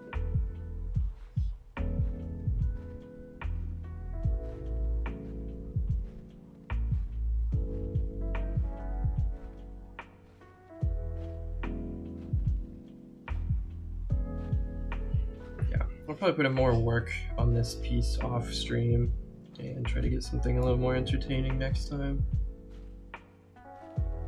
I think for the first couple streams I want to do after this, just have something a little bit more exciting. I'm also planning to do some AI art review stuff and making some like reaction videos out of that. I think that'd be kind of cool. Like an artist reacts to AI art videos. Give my opinion on AI art as well. I think conversation around that's really dull and boring right now, and everyone's just kind of like AI art bad, and not totally wrong necessarily. I just think that the conversation is missing a lot of interesting nuanced pieces that could be talked about. I would love to try to talk to somebody about it. Just, you know, honestly I think my takes would probably piss a lot of artists off. But I think there's a silver lining to the whole AI art thing that a lot of people aren't thinking about. But yeah, I'll address that another time in another video. I think I want to dedicate like a proper stream/video to that. Let's see what happens.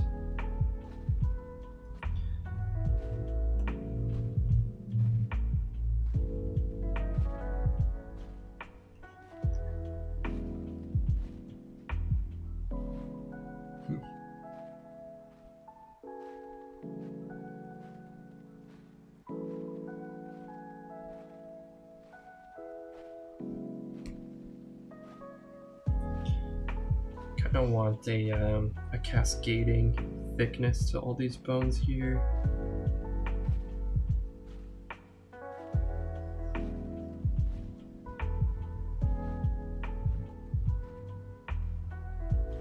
Part of making something look organic is removing symmetry. Definitely helps, which I've kind of cheated to hurt with that already, but I'll figure some stuff out. And then also yeah, trying to put things in sequences, so like this thickness slightly, you know, thicker than this, which is slightly thicker than this. It just sort of gives everything as a I don't know, natural, organic look.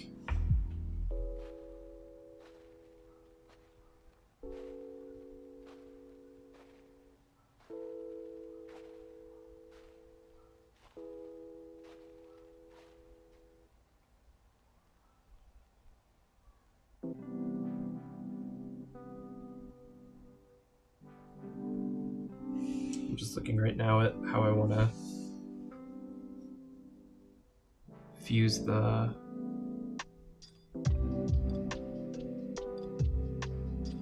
or have the sinewy part coming from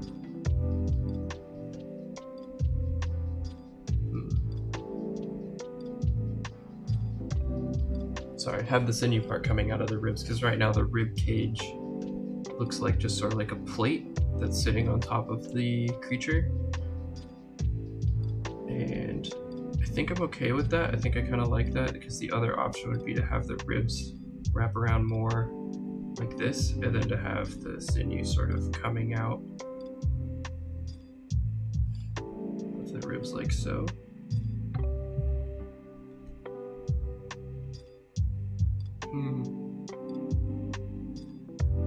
That might be the move. Yeah. Yeah, I think that'd be really cool. Okay. Won't be too hard either. I didn't commit too hard to the lines that I've already done. So just get in here. Get in here. I've already got these loopy parts that are showing it's coming around to the back, so I sort of like the idea of having a double rib cage, almost like instead of a sternum piece, it's like a second rib cage that acts as like an extra plate of armor. Yeah. very weird. Okay. Run it.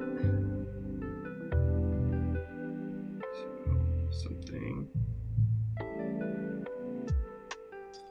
to be nice and thick too, like we were talking about before.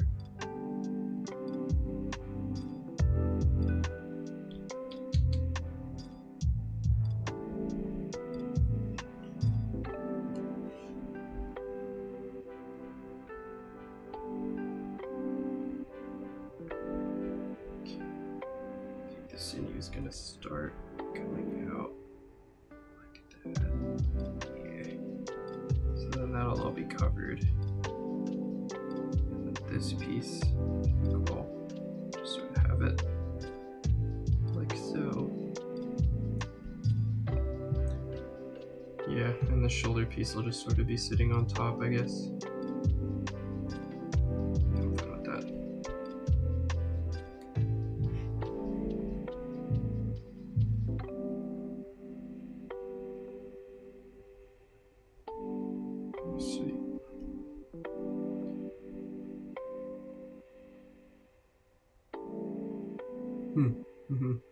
That's gonna be cool.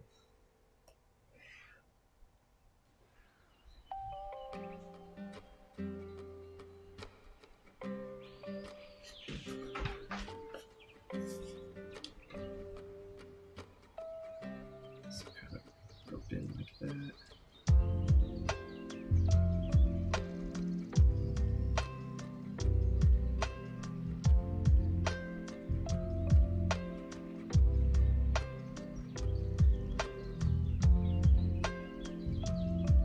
Trying to visualize it right now. These are not going to be the final lines, but I think it's going to kind of look like something like that.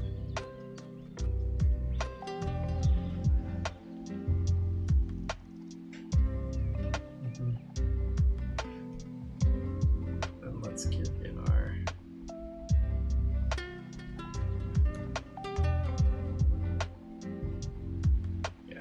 our other layer.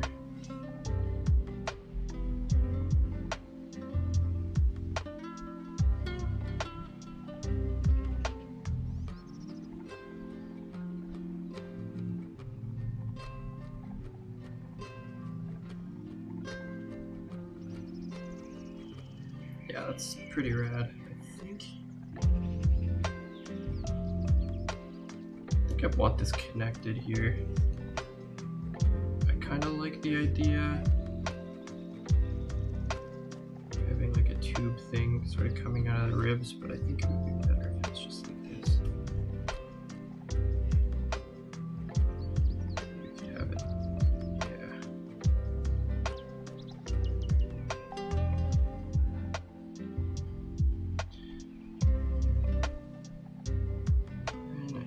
Shouldn't be circular.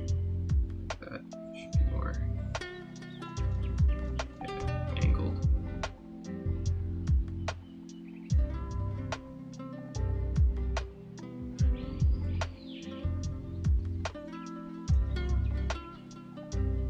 Then with bone, I don't know why, but I always think of like the upper part of like a humerus for like the bone, sort of like that nice big knobby cap. Like as you're looking at it, it sort of has like that notch on the inside. I think that's a good visual to keep when you're doing sort of bone in other parts of the body, or just whenever there's sort of an angled piece that you're trying to draw. Kind of like just throwing a random knobby chunk in there every once in a while. Just keeps it looking good.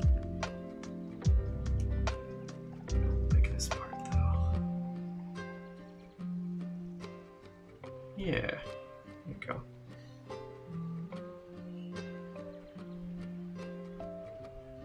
Just want this joined in again.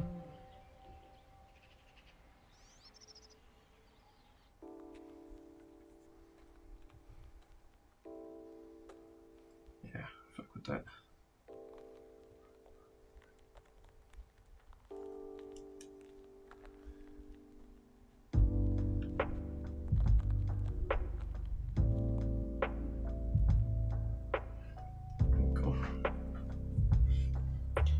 Rad.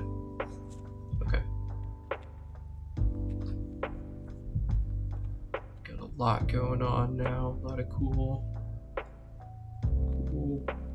bony pieces and stuff. I'm gonna have a second sort of string sequence of sinew coming this way. Oh yeah. That's gonna be really cool.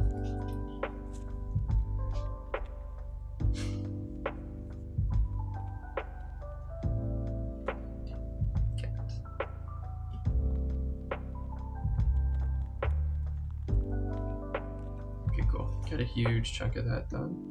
This feels good.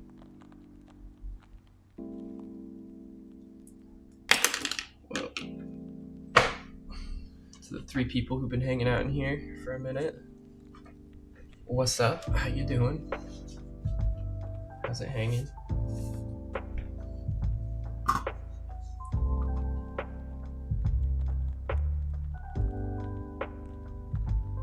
Alright, probably draw for another like 20 minutes and then we'll call it good. Get a chunk of this done off stream and then I'll probably come back next week. Yeah, maybe making some highlights out of this and throwing them up on the YouTube channel. If you're not subscribed, make sure you subscribe, all that good stuff. Yeah, it's been really fun for a stream. It's cool to see some familiar faces in chat, all that fun stuff.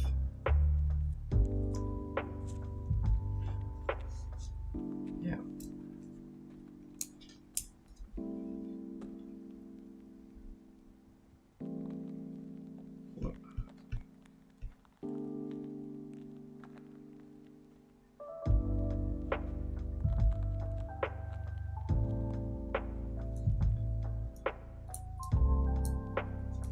Let me erase my bone.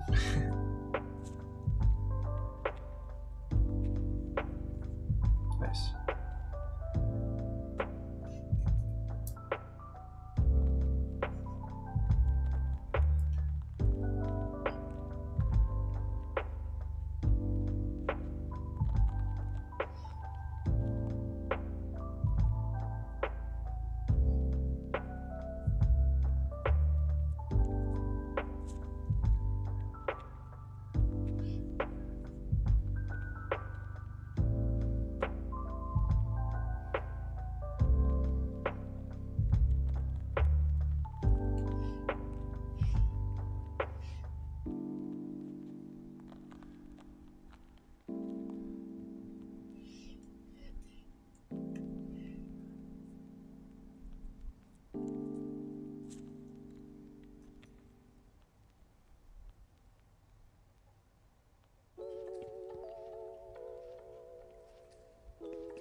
Stuff stuffed in there.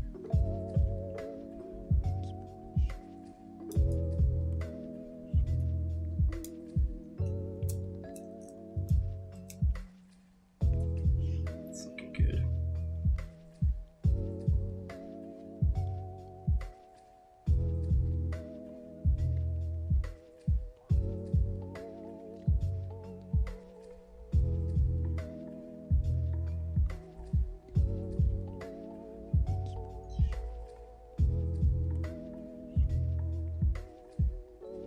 Okay, I think for my last little chunk, I'm just gonna cheat again. I should just do this in other layers. I keep telling myself I'm gonna make the other side different, but I'll put in some asymmetry later.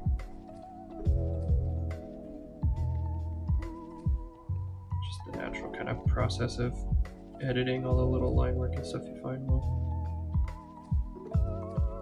probably be good enough.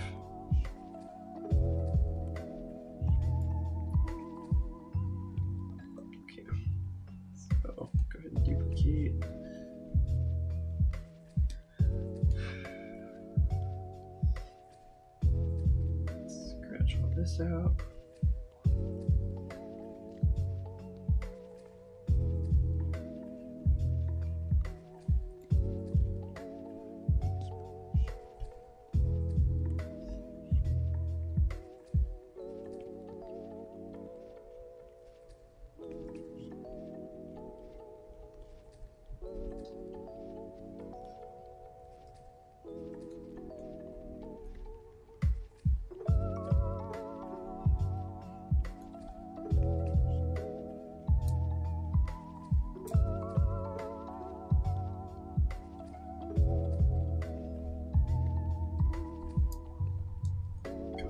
Switch it over.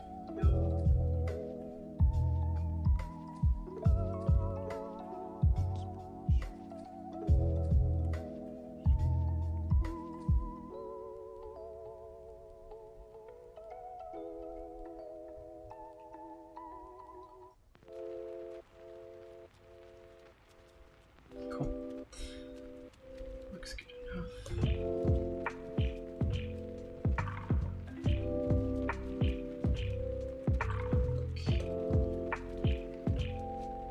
Here a little bit, just fix up some of this stuff.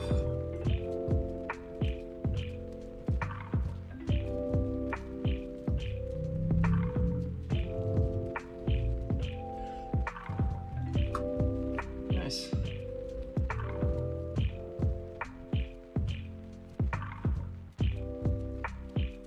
Alright, awesome. Very stoked with that today. Thank you guys for watching. You know what? I want to look at that piece we did earlier.